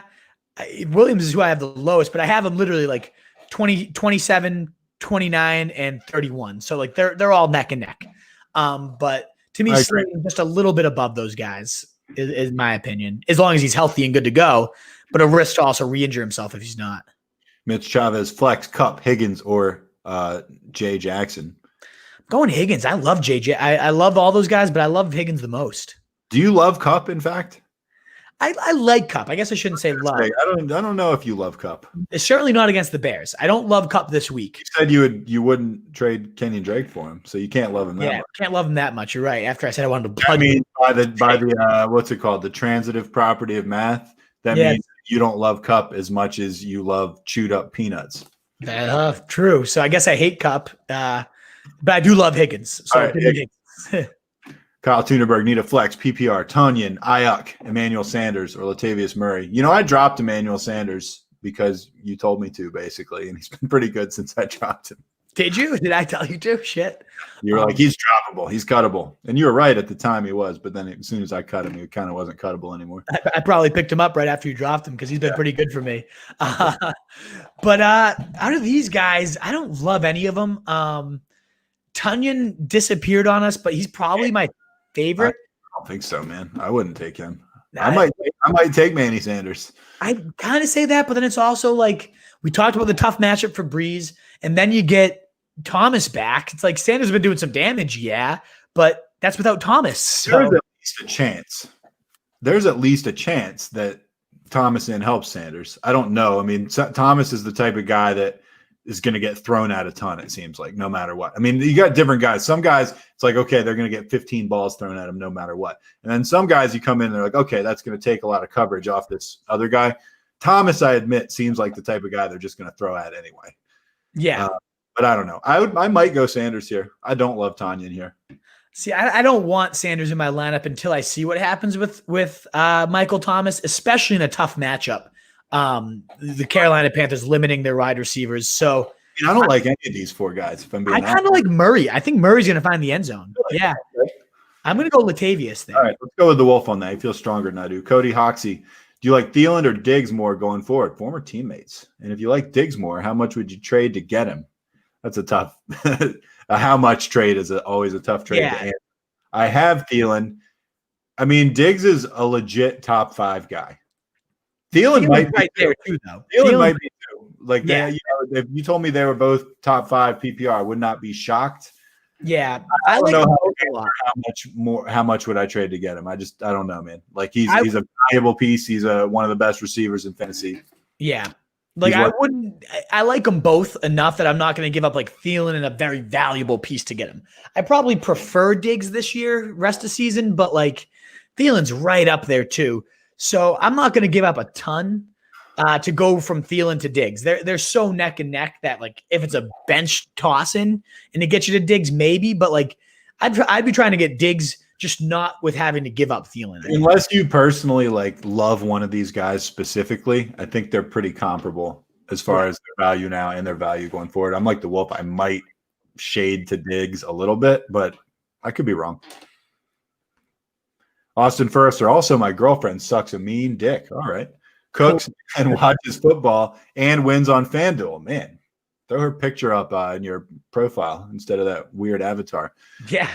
Fucking W's all over the board. And yeah, he needed a running back, but I about shit myself. All right. Damn. So we agree. He's referencing that trade he made where he got the 2 best people. And his girlfriend sounds awesome. Yeah. Sounds like a Christian McCaffrey of versatility there for you. So good pull. Well done, Austin. Thanks for watching. Kyle Tunenberg. I have Jonathan Taylor. Got offered James Robinson straight up. Thoughts? I'd rather have JT.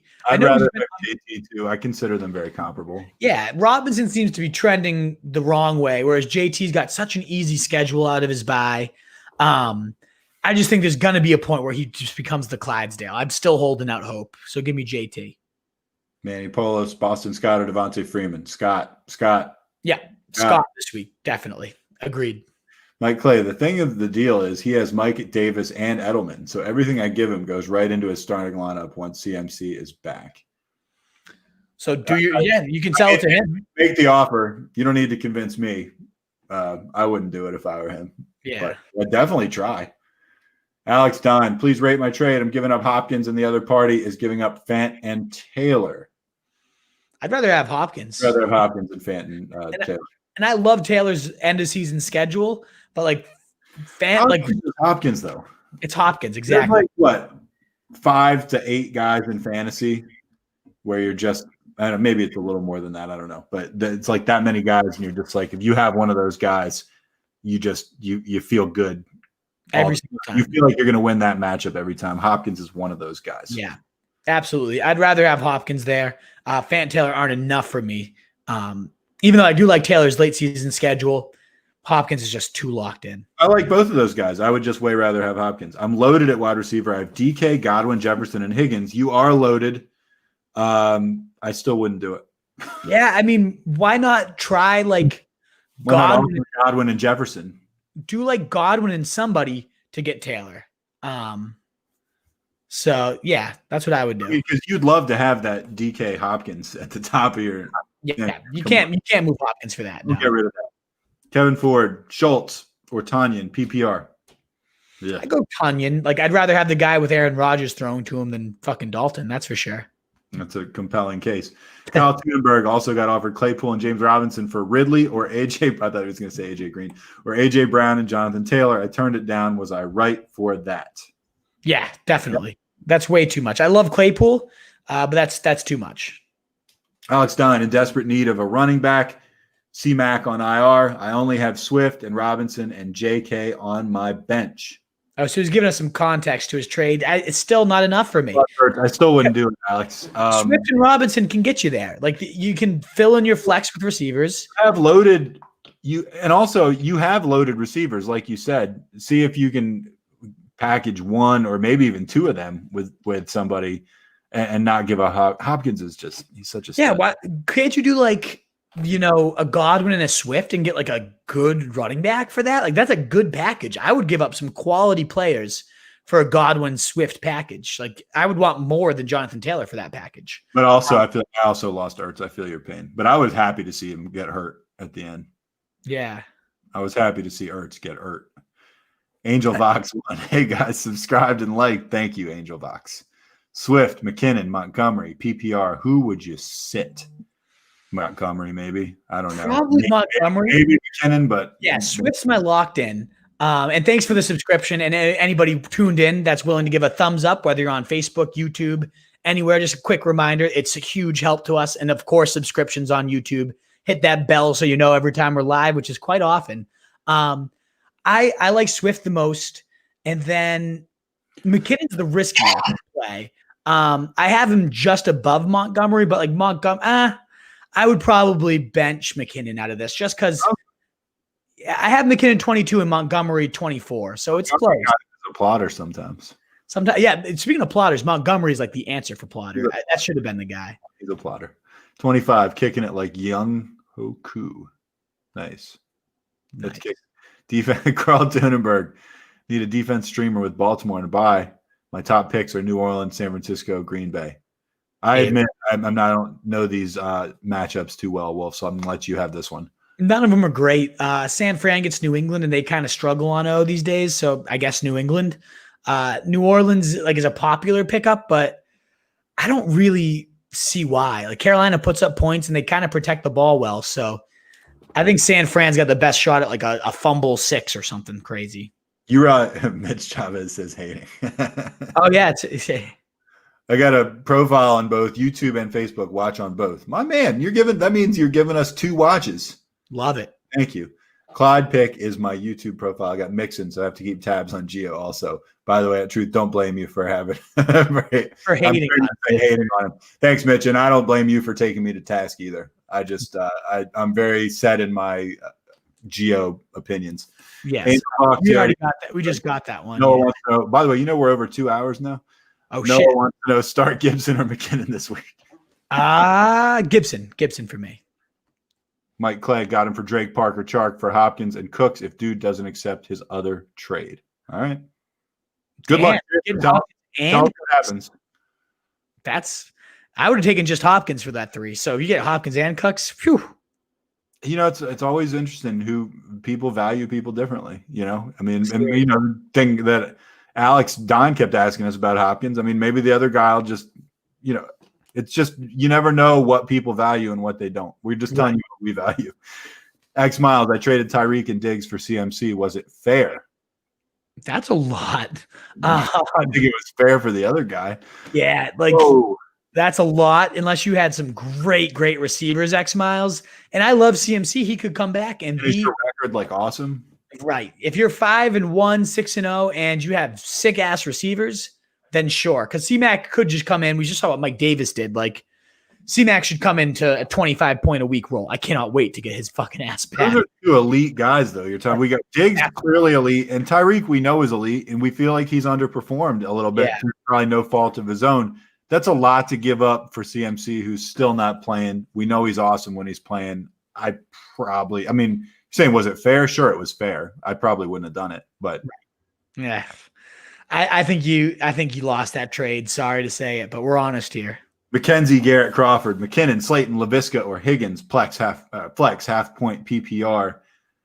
Maybe Higgins. I'm so in on Higgins. You are in on Higgins. Tweb, start 1, full PPR. Antonio Gibson, David Johnson, Justin Jackson, T. Higgins, or Travis Fulgham can start 1. You can't start David Johnson.